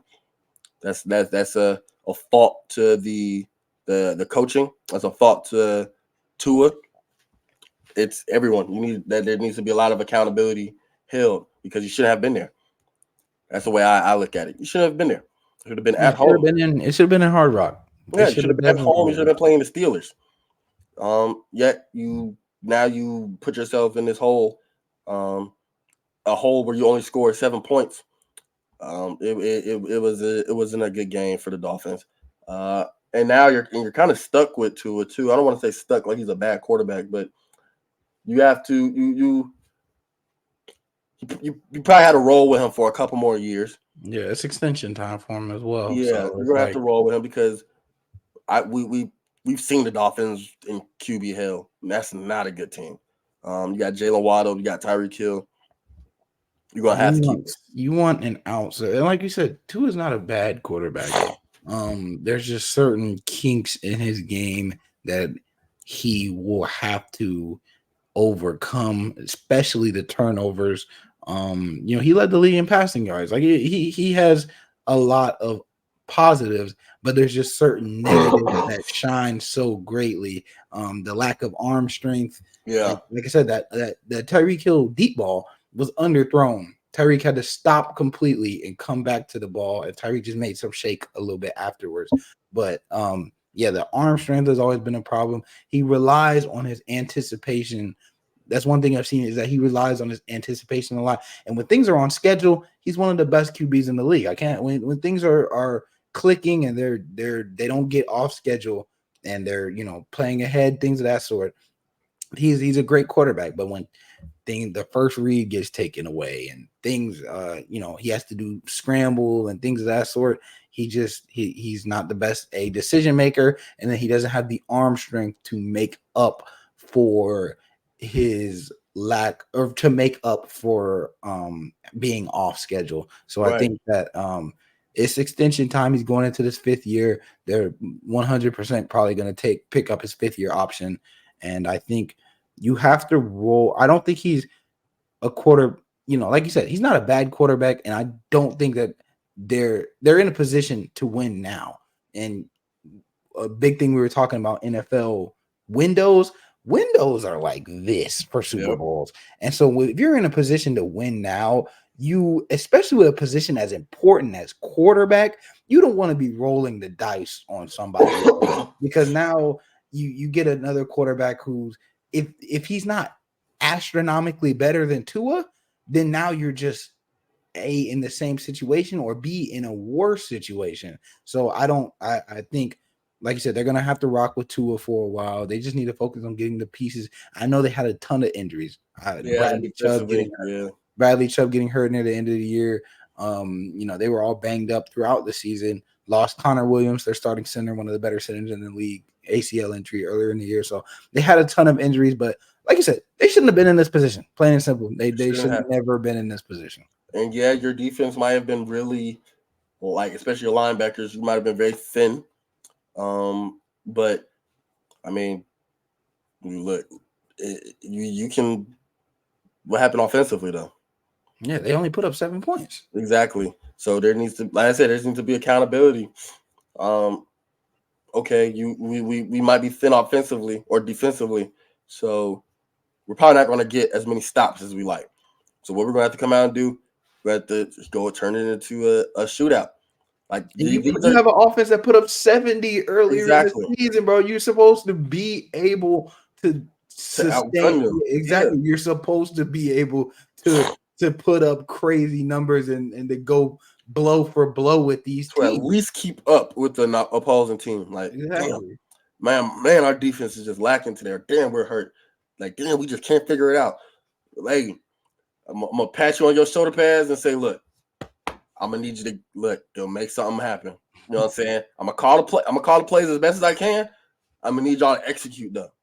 That's what the conversation should have been. But 7 points.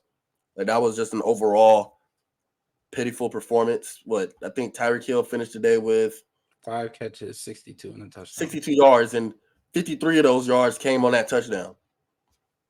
So he didn't even get the chances to really show out. So yeah, that was a very lackluster game to watch. And honestly, the Miami Dolphins defense, they did pretty good considering. Like, they didn't just get starched out there. They were holding the Chiefs to a bunch of field goals. They only scored 2 touchdowns all game. So pretty much the defense held the Chiefs to 14 points, and the others were field goals. The other, about 9-10 points were field goals. So it was very disappointing to watch that offense not to give the defense anything to work with. Anything. I don't know. I have to look. I'm gonna look at the exact time of possession numbers, but it was also a lot of 3 and outs. They had to be on the field so long because the other the Dolphins offense just couldn't get anything going. And so when you're out on the field, the time of possession right now, 34 minutes for the Chiefs, 25 minutes for the Dolphins. So when they have the ball 10 minutes longer, that's all that much more time that the defense has to be out there on the field and more opportunities for things to happen offensively for the Chiefs. So I think, like you said, speaking in terms of context, I think the Chiefs defense, or I'm sorry, the Dolphins defense actually did pretty solid. It was just the offense that straight up dropped the let them ball. down. They let them down. Yards per play, only 4.5 yards per play. 13 total first downs for the Dolphins compared to 25 for the Chiefs. 1 of 12 on third down for the Dolphins. Like, yeah, you can't do nothing with that. You can't do nothing. Like you're getting on the field and you're getting right back off. Literally 1 of 12. And even the Chiefs, I mean, like I said, the Dolphins defense held the Chiefs to 6 of 15. So they were doing a good job. They were doing a good job. They just could not stay on the sideline because the Dolphins defense Dolphins offense could not stay on the field. Third down came, it was pretty much a given that they're going to have to punt almost every time. Yep. So before I move on to the next game, I was thinking about it while I was making my notes for the show. What is what city would you least like to play in the playoffs, in the NFL playoffs? Like, what city would you least like to play in? Green Bay. That or Buffalo. I think those two. Buffalo was very, very like they had to move the game all the way to Monday. We just saw they had to move the game back. We saw that damn snowstorm they played in against the Colts a couple years ago. Yeah. They had all that mess with the snow and having the fans having to pay $20. They had to pay the fans $20 an hour to come shovel the damn snow. Yeah, like there's some kids. That's crazy. Literally. So Buffalo, Green Bay, extremely hostile. Lambeau is a very historic, the fans, they show out there. It's gonna be cold up there. I would say probably Kansas City is cold as shit too. So but I would probably lean Green Bay or Buffalo near in the playoffs, just because in the playoffs it's always winter, it's always gonna be cold. So I would lean up there in the playoffs. Yeah, I'd probably say Heinz Field too. That's another Heinz Field. Yeah, well, it's not even Heinz Field anymore. I don't even know what it's called, but I'm calling it Heinz Field. Pittsburgh. That's Pittsburgh. And I'd say Arrowhead. I'll say Arrowhead for the sole reason that if I'm getting blown out 26-7, and I look up on the screen and I see Taylor Swift doing swag surf, I can't be held liable for what I do. For as long as Travis Kelce is dating Taylor Swift, I would not want to play in Arrowhead. I don't. I'll give you that. I don't think. Yeah, if I saw Taylor Swift swag surfing on my team, you might have to cut me at halftime. I might have to pull Avante Davis. Yo, I'm done. I'm done. I'm gonna turn into Bane and blow that goddamn stadium up, bro. Field just gonna collapse underneath, and I might cause an injury. I'm gonna be out there flying around. I don't care who's in my way, bro. I might hurt a teammate out there, bro. We not gonna. I'm not gonna let that slide. That was embarrassing to see. With Donna Kelce, it's gonna be interesting too. Go ahead. So she was doing it with Donna Kelce. Yeah, doing it with like that. It was so odd. That was such a got turned into a GIF Mahomes' wife. I think it was Mahomes' wife, Taylor Swift, and Donna Kelce. That's insane lineup. Pissed off thinking about it, surf, bro. Like, like, what the hell is Kansas City, Missouri doing that for, anyways? Nowhere near the South, bro. Nowhere. So yeah, we got 2 more games to talk about. Let's move on. 1.5. Yeah, because I was just about to say 1.5. I'm saving the last one for last because the last game we're going to talk about is more so storylines than anything. It was more storylines than it was an actual game. Browns Texans, same thing with this too. Like, it was a blowout, but maybe my team, the Browns, they disappointed me. I take no responsibility. Take no responsibility for that performance. I thought the power of Peyton Hillis was going to be bestowed onto the Browns offense, and they were going to ride the wave in which that was Joe Flacco. That didn't happen. Yeah, I mean, I would say it was a competitive game until halftime, and like at halftime it was It was just 24-14, but that it was much more competitive than the score shows. And then Flacco throws back-to-back interceptions. Yeah. This is exactly what you were saying about the turnovers, how that is literally the difference and the equalizer in the playoffs. Those two turnovers changed the game because one of them was a pick six, or was both of them a pick six? Both of them were a pick six. Yeah, they were both. So Yeah, that literally changed the game from 14-24 to 14-38 in 2 minutes. yeah, So that was that just shows you how big and how important turnovers are, because that can swing. That was a 14-point swing that effectively put the game out of reach in the span of 2 drives. yeah. It was. And now going into it, that was my concern too about the Browns is Joe Flacco's tendency to just throw it without much concern about where the ball will end up. He ended up with 1 touchdown, 2 interceptions. The Browns defense, they let me down too. That was a collapse. It was a complete, he gave up 24 points at half. That's not what I expected from a top defense in the league at all. Especially a rookie quarterback, damn near a damn rookie team. The whole team is young. The quarterback is a rookie. The head coach is a rookie. The number 1 receiver is either a rookie or a second-year player? But Nico Collins' third season. None of these players had even touched the playoffs. And this offense came out, dropped 356 total yards. CJ Stroud, 274 yards, 3 touchdowns. It was Devin Singletary had a great game. And it was just an overall ass kicking by the Texans. Like you said, the game was competitive in the first half, but once I saw that Browns defense give up 24 points, I'm like, dude, if the Texans can just lock down too defensively, if they can lock down defensively, they're going to run away with this game because their offense is not getting hindered at all. Yeah, they're not supposed to be scoring 24 in the game, much less in one half. Yeah, against that defense. So, and of course, those 2 interceptions back to back that ended up becoming pick sixes absolutely broke the Browns' will. Like, that was probably I've done that in Madden, and I damn near wanted to quit the game. So I know how that probably feels in real life. 45-14, 8 yards per play, almost a first down every goddamn play, and only with 24 minutes possession. Like, they had 10 minutes less of possession time than the Browns. That's because the Browns were on the field more, of course, because of the 2 pick sixes, but they still ran the ball up and they didn't even play technically half a game. 44 plays, 14 first down.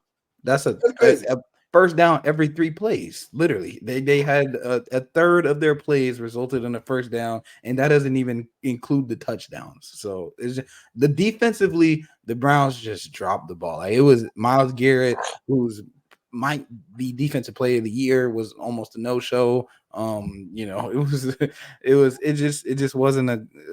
was a terrible time to be at your worst defensively, because I don't think I've seen a worse game from them defensively this year. Oh yeah, not at all. That's kudos to the Texans though. Texans are another team that really they started the year off very strong, as in terms of the potential. We were saying that from the jump. Like, man, CJ Stroud is a dog out there. This offense is genuinely very good. He doesn't make too many mistakes. And they don't even have Tank Dell. Yeah, 10 minutes is out Tank Dell. Their defense flies around on the field, and they're going to make plays. They're very good timing, jumping the ball or jumping the play to get the ball interception wise. It's just an overall very solid team. They're going to be going on the road playing Baltimore Ravens next. And this gonna be another example of the pretty much a carbon copy of 49ers and Packers. You got another team that's young, another team that doesn't have much to lose, another team that's on a roll. Like, CJ Stroud is on a roll. He is easily a top 10 quarterback in the league, which is crazy to say, considering he's a rookie. Top 10 quarterback in the league. Probably top 6, top 5. Right, he's inching there. He's setting a very high standard for himself, and honestly, this upcoming quarterback draft or quarterback class, they go whoever get Caleb Williams and Jaden Daniels and the We other want you to dude. be CJ Stroud. Yeah, you're gonna be like, bro, what are you doing? Like, where is this? Yeah, I So also think that it hurts Bryce Young a little bit because, well, I'm gonna straight up say this: it doesn't matter if CJ Stroud got drafted to the Panthers. I can't say CJ Stroud would have. I can't say Bryce Young would have been as good as CJ Stroud is on the Texans. But I will tell you one thing: CJ Stroud would not have done anything different with this Panthers team. Like that. That team is so. There's a hole at almost every single position on that Panthers team. I'll give you like two players. I'd say Derek Brown, who just set the record for most tackles by a defensive tackle. Derek Brown and Bryce Young. That's about it. Like I ain't got much of that. So I'm giving my props to CJ Stroud, but it is way too early for anyone to evaluate Bryce Young, his career, because that team is just. I feel bad for Bryce Young that he was the unfortunate one to go to the Panthers and not the Texans. Yeah, so please, people, understand that this is. I don't want to. This is I don't want to call it an anomaly, but this is not something that is common. Like another example is how Luka is just he completely came out the gate at superstar level. That's not normal. Yeah, exactly. It's not normal. It's like so you can expect that, but if you don't get it, understand that it's fine. Like I like the Jordan Love progression. I like how he was able to sit. I like how the Packers, and they've done this throughout their entire history, ever since Brett Favre. They just repeat it. You understand that, okay, he's getting older. We might, you know what I'm saying? He's getting Brett Favre is getting older. He can still play. Of course, he can still play. But we're gonna go ahead and start setting up for the future too. We're gonna start setting up for the future. Like you don't start putting money in your 401k when you 45. Your ass too old. You ain't gonna have nothing. You start doing that when you're 25, 26, when you're 20, you know what I'm saying, while you're young and you can actually invest in it. So they did that with Brett Favre and Aaron Rodgers. Of course, their relationship was rocky, and Aaron Rodgers or Brett Favre didn't feel like he needed to help out Aaron Rodgers. And I get it too, because they pretty much drafted your replacement. Who wants to see your replacement? Right. Yeah. So and after Aaron Rodgers, they drafted Jordan Love. He had a good I will say he did that Yeah. better than Brett Favre. He had a pretty good relationship with. He learned Jordan his lesson Love. with that, which is very, very good to see, especially with how Aaron Rodgers is now and how egotistical he is and how just he just acts like a clown sometimes. So I'm very surprised that they were able to character. Yeah, like he was able to he genuinely wanted to help Jordan Love. He's glad to see him succeed. Pass the torch pretty gracefully. Yeah. So yeah, I like that approach. I like even the Ravens with drafting Lamar Jackson and sitting behind Joe Flacco for a little bit. Joe Flacco and RG3 were helping out Lamar Jackson his rookie year. That's how you should draft a quarterback if you're available or if you have the luxury of doing so. Of course, not every team can. The Panthers, they're taking a quarterback no matter what. The Bears next season or this upcoming draft, pending Justin Fields, they're probably going to take a quarterback. Commanders probably going to take a quarterback. Like these are just teams that are going. But there's definitely teams that had the opportunity to. The Steelers, the Falcons, Steelers. They could have got somebody to sit while Big Ben. His arm, especially the last 2 years, his arm was noodle. Yeah. The Falcons probably could have set somebody up for behind Matt Ryan. Like the Chargers, they got Herbert. I mean, and he showed out rookie year, so that's different. They struck gold with that, like the Texans did. But I mean, that's like I said, not an anomaly, but it's definitely he's doing things that a rookie wasn't supposed to be doing. I saw something earlier. Zaire Franklin, the Colts linebacker, was on a podcast and he was speaking on the little nuances that rookie quarterbacks straight up aren't supposed to be doing. With shoulder movement, with eye movement, moving spots off, moving defenders off of their spots to open his receivers up, things of that sort. It's just that's things that a rookie's not supposed to be doing. You're not supposed to learn that until you've been in the league. So that's why he's a special talent. CJ Stroud, we're witnessing just the start of what's looking like might be an all-time career. So Yeah. I'm excited to see what he does against this Ravens team, and it's just like I literally said earlier, it's crazy to see the parallels between him and like Jordan Love right now and the Packers and the Texans, because they got nothing to lose. They're playing above expectations. They're going into the heavy hitters of their conference. They're going into their homes, into those jungles. So they're both kind of in the same exact spot right now. They're both Yeah, in they the are. same. Isn't this kind of like refreshing to see too? Like it's refreshing to see the Texans with like hope. Like Yeah, I honestly, mean, like well, it's they I got like to see the Texans with a future.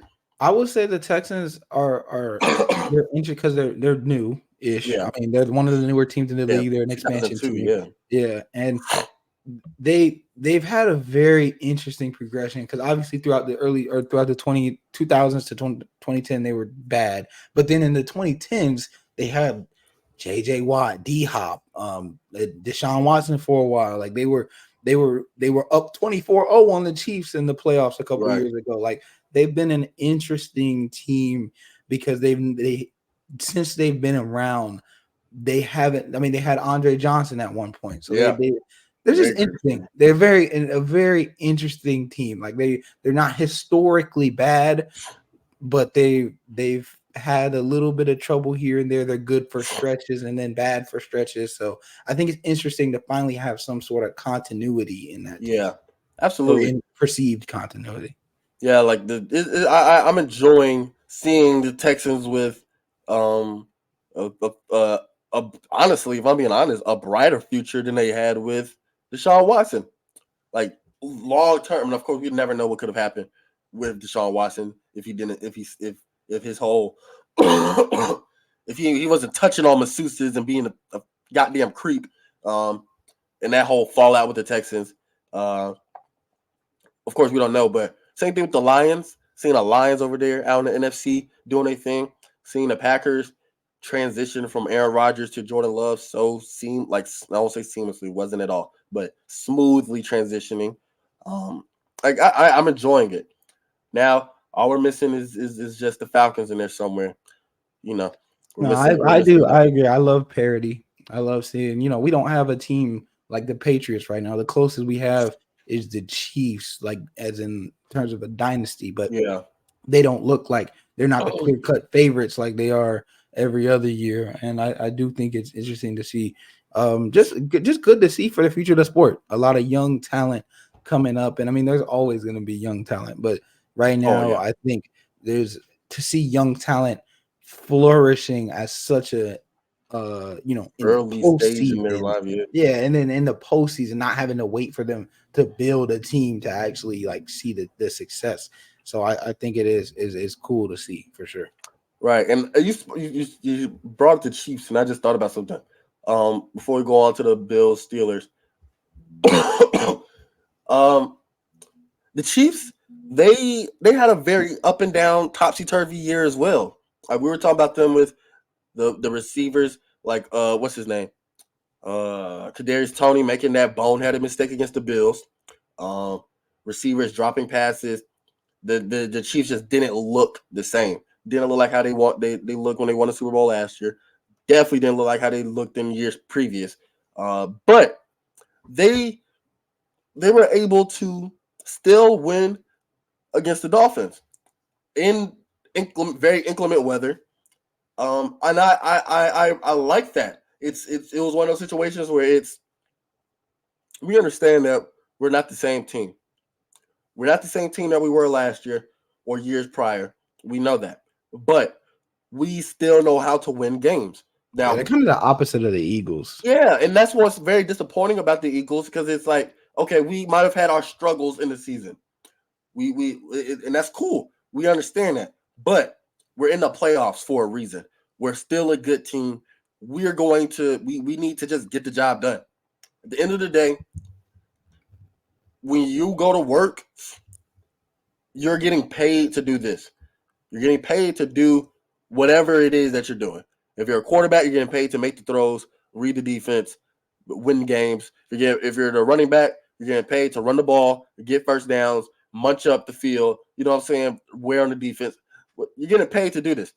So no matter what y'all were, whatever problems I might have had in the regular season, if you make the postseason, this is your job to do this. I don't want to hear no 0-0. excuses. This is what you do. And I like that the Chiefs were able to get the job done. It wasn't the prettiest. There was a lot of field goals in between the touchdown in the first quarter and the touchdown in the fourth quarter. A lot of field goals. So offensively, it wasn't the best game. Travis Kelce, of course, didn't have the best performance. Yet they still won 24-7. So that was a very inspiring performance for them, I believe. I think that's going to light a fire underneath them as they go on the road to play the Buffalo Bills. The first time Patrick Mahomes is on the road in his playoff career. It's going to be very interesting to see. The Which Bills is beat the crazy. Steelers. It is That is crazy. crazy. First time on the road. He's in his 7th season. Obviously didn't play his first year, but I mean that's wild to think that he's never had a road playoff game in his career. Nope. And you will be playing the Buffalo Bills. So more lore is going to be added to the Josh Allen, Patrick Mahomes story. Excuse me. God damn it. The Bills beat the Pittsburgh Steelers 31-17. The score kind of, I mean, the Steelers really tried to pull off a heist at the end. It was a 1-score game at a point before the Buffalo Bills put it away. It was the Bills almost gave the Bills almost, you know what I'm saying? The Bills almost choked. Yeah, they got the job done. It was 24-17 in the fourth quarter. Mason Rudolph completed a pass to what's his name, Calvin Austin, for a touchdown. Josh Allen put the game away though with the touchdown pass. He played very well. When we've always said this, when Josh Allen is kind of, when he has his hands on the game, when he's able to control the pace and the flow of the game, it goes very well for the Chiefs, or not the Chiefs, the Bills. And of course, when he doesn't make too many mistakes, 0 interceptions, he was able to pick up yards on the ground as well as through the air. The game, this was the game that was moved to Monday. It was supposed to be played Sunday, and it was moved to Monday because of the weather. And the Bills not the Bills, the Steelers just didn't capitalize on that. eight rushes for Jaron Warren for 38 yards. Najee Harris did not get going. Jaylen Warren did not get going. It was an overall slow game. Mason Rudolph played a playoff game. He started in a playoff game. So I never want to hear that ever again. The Steelers need to get that shit checked out and worked out for next year. And what am I talking about? What was I about to say? You saw the post game thing when Mike Tomlin got asked about. All he had to hear was, "Yeah, 1 year left of your contract. Hear the word contract and just man left the goddamn post conference so quick, fast, and in a hurry. Didn't say a word. Didn't say a word. Just walked off. Man, I love Tom's energy, bro. So He's one of the most memeable coaches of all time. The Steelers, though, I mean, it's real questions. The Steelers haven't won a playoff game since 2016. This is a real question now. So, like, where do we go from here if we're Pittsburgh? I think Mike Tomlin's in a really interesting spot because I'm gonna be honest. I don't think they were supposed to be there. I don't think they should have even been in the playoffs. And so that's one thing when you look at Mike Tomlin, not just the over 500 streak. It works both ways, right? Like it makes him look better as a coach, but I also think it's such an interesting thing because he's, like you said, they haven't won a playoff game since 2016. They haven't had a lot of success, and you can do a lot worse than Mike Tomlin at head coach. But at the same time, you're like, this roster, he had Mason Rudolph. He had to start Mason Rudolph in a playoff game. So in you look at the pieces that they have offensively, they have some talent with like Pickens, Warren, Harris, but at the end of the day, they don't have a lot of hitters. defensively. They got a couple pieces, Minka, TJ Watt, of course, but they don't have a crazy roster. So I just look at it and he's just in such an interesting spot. I can't put I don't know how to explain what you do with him as a head coach, because there's just so many things that he doesn't have control over. But then you look at the success and you're like, well, if he had a better roster, would he do this? But is he even capable of creating a roster like that? So I think it's a very interesting spot for the Steelers and Mike Tomlin. It is. He needs to go ahead and come on over to Atlanta. I'll take him. I'll take him in Atlanta. I do think he would be a good fit in Atlanta. Fresh quarter going into it with a fresh quarterback, going into it with a great defensive team. I think it would be a pretty good fit in Atlanta. I just think it's a little. It will remind me. Well, we've seen what he's able to do with similar talent on the Steelers franchise, and these aren't direct comparisons, of course, but we've Le'Veon Bell, Tyler Algier and Bijan Robinson, AB minus the toxicity. You got similarities with Kyle Pitts and Drake London, like where you have that star receiver. Previous teams, Super Bowl winning teams, Troy Polamalu, Jesse Bates, Ryan Clarkson was a safety, so I can't give him the DB or the cornerback comparison. But you know what I'm saying? Like, this is Joey Porter, and what's his name? AJ Terrell. We've seen what he's been able to do with similar talent. I think it is all going to be predicated on quarterback. Because if you don't have a good quarterback, you're not. We've seen what he's been able to put scraps on the table with Mitch Trubisky and Mason Rudolph and Kenny Pickett, the final few years of Ben Roethlisberger. So we've seen them been able to put scraps on the table. It wasn't the most. It wasn't the best teams. They were very flawed. Like this year, their flaws were very evident from the jump. But if I say, and of course, nobody knows what he's going to do next. And another thing, it's not like he's not at the end of his contract. You would have to trade for him. You need to quit. Quit right now. Quit right now. We can get him an interview tomorrow morning. You can quit. I don't think that's how it works. Because even if he retired, they would still have his rights. The Steelers.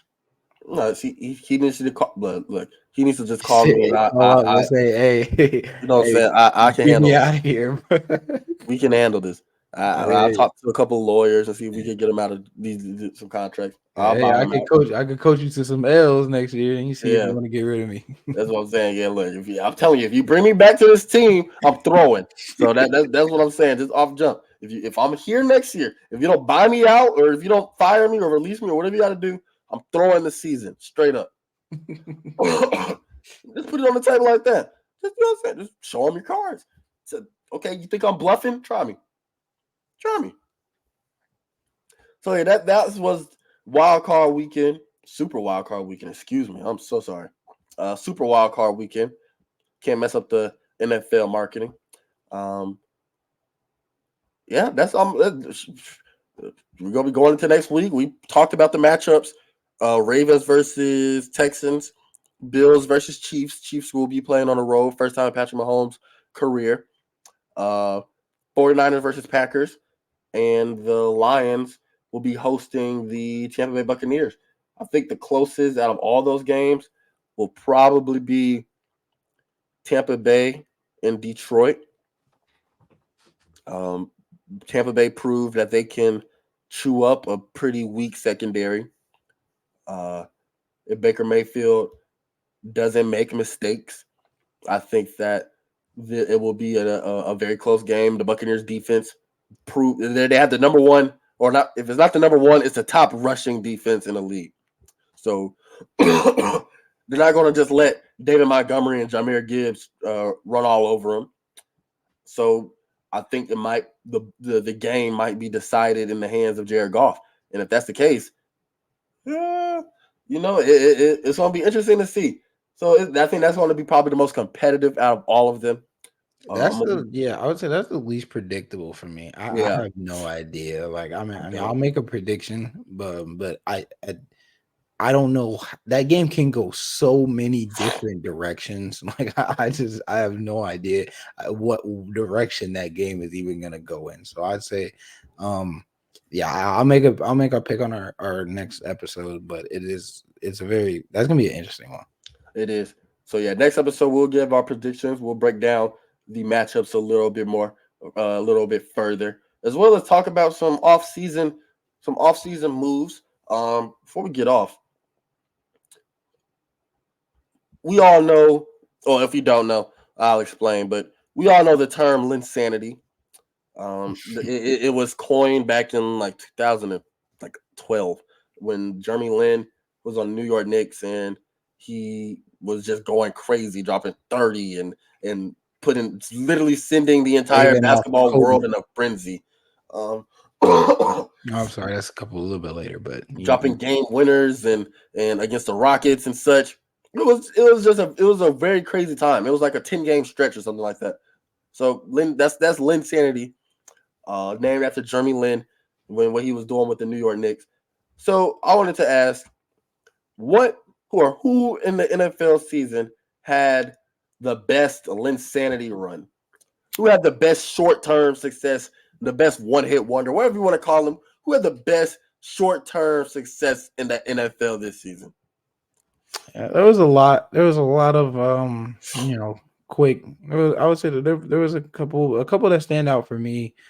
Josh Dobbs, he definitely had one of the higher highs of the Linsanity run because he was looking like a bona fide franchise Right. quarterback for Yeah. about 3 weeks. Fresh off the plane, he went out and beat the Falcons literally like 70 after not getting there for 72 hours, not even being there for 72 hours. He came out, looked great in that game. And then who did he play next? He beat the Saints, looked great in that game. And then it just kind of things just sort of started Yeah, to you started to see the cracks in this crumble. game. Yeah. Yeah. And then by the time he played the Bears, he threw like what 4 interceptions or something like that. Yeah, Yep. 4 interceptions. And so it's just but Linsanity run, he had one of the higher highs, especially that game against the Falcons where he came out, had the game-winning drive. Like I said, just got there.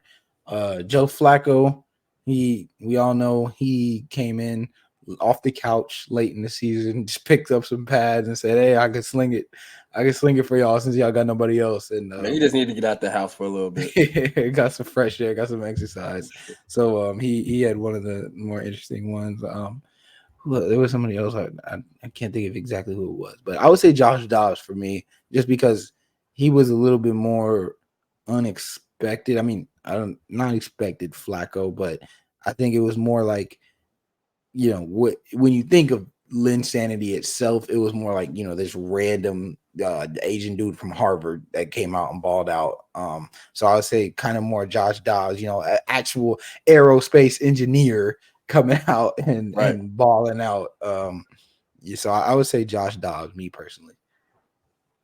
Yeah, Josh Dobbs probably is the top one, but I'm gonna swing it. I'm gonna swing it to Joe Flacco.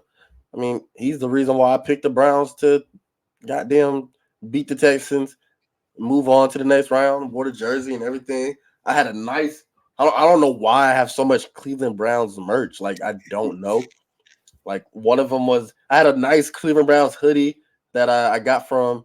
It was like some super old hoodie that my mom used to have back in like the 90s. I was gonna wear it. Um, I was gonna wear this episode until they disappointed me and let me down. I mean, I was looking forward to it. So yeah, I'll give it to Joe Flacco because yeah, that man has kids. He just wanted to get out the house. He was bored. He had nothing to do.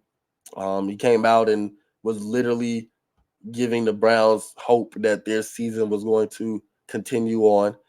It was going to continue on, and deservedly so. Like honestly, yeah, he made a lot of mistakes. He threw like 5 interceptions in the few games he played in the regular season. And that was a definition of insanity because as soon as it came down to it, what happened? Threw some more interceptions. Browns got trounced in the first round by a very young Texas team. But that's neither here nor there. One of my favorite parts of every season is being able to see who's going to show up for these small amount or these small stretches of the season, and who's gonna how's it going to translate. One of my favorite parts of every year. Um, with that, we're going to be wrapping up this episode soon. Of course, we can never wrap up the episode without playing Who That Is. Played our theme music. Da, da, da, da, burr, burr. Who That Is, episode 3. We quizzing Noble again today. This time, it's going to be football. We're going to do some football talk. We're going to keep it, since it's the playoffs, we'll do a football player. See how well he does with that. Excuse me, let me take out my charger. So I already have this man picked. I personally don't remember him, so I'd like to see if you do. You ready? Yeah. Hold on. I'm interested to see because I think, like I said, I'm much more knowledgeable about football.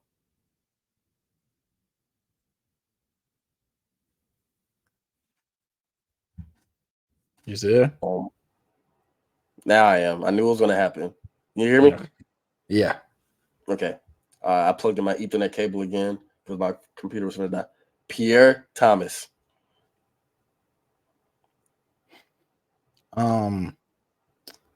What years? You have two guesses. This is from 2013. Oh, that sounds familiar. He's a receiver, isn't he? No, he is a running back. Okay. Ooh, oh my god, I think I'm. Yeah, that one. That sounds really familiar. That sounds really, really familiar. Pierre Thomas, he's a running back. He played at Illinois. I got 2 teams in my head right now. Can I get a conference? The conference. I'll give you a conference. NFC. I knew it. Okay. I got 2 teams in my head right now, but I don't know if was he on the Giants? No, he was not. Okay. All right, I got another team. Yeah, one guess left. I'll give you another hint if you like. What hint? He Can I get some is stats? Can I get some stats? Okay, I got you. He his best year. Where is it? To put up his yards. His best year was statistically 2009, 793 yards, 6 touchdowns. Played in 14 games, started 6 of them. He's played on 3 teams his entire career, but it was over a 10-year stretch, so he pretty much stayed with one majority of his career.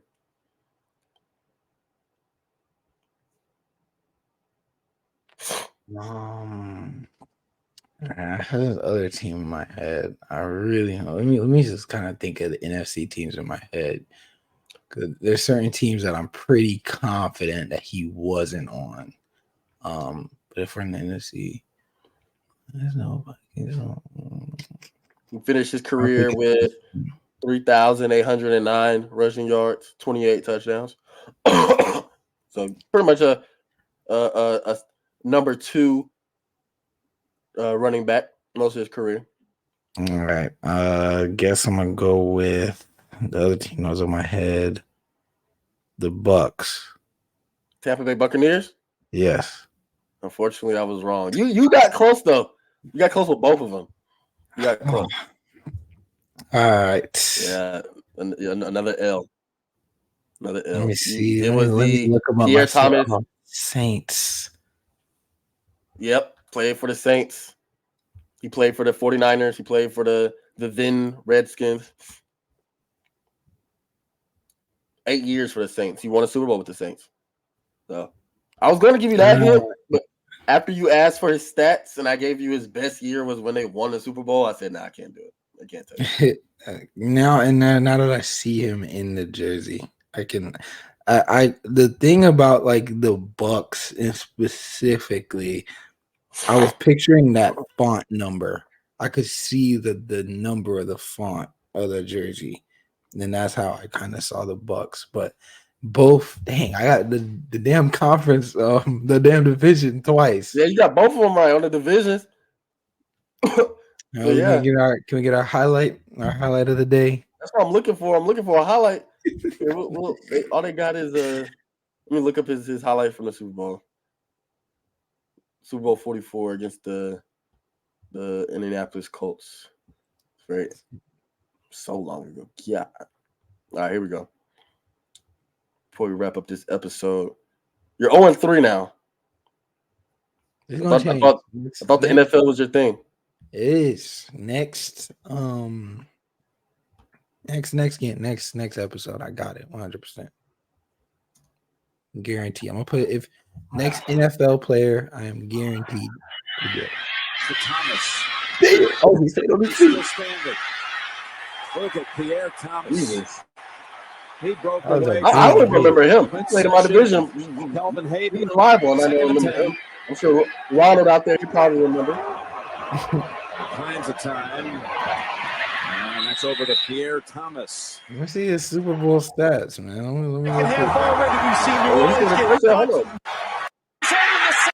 He scored. with 16.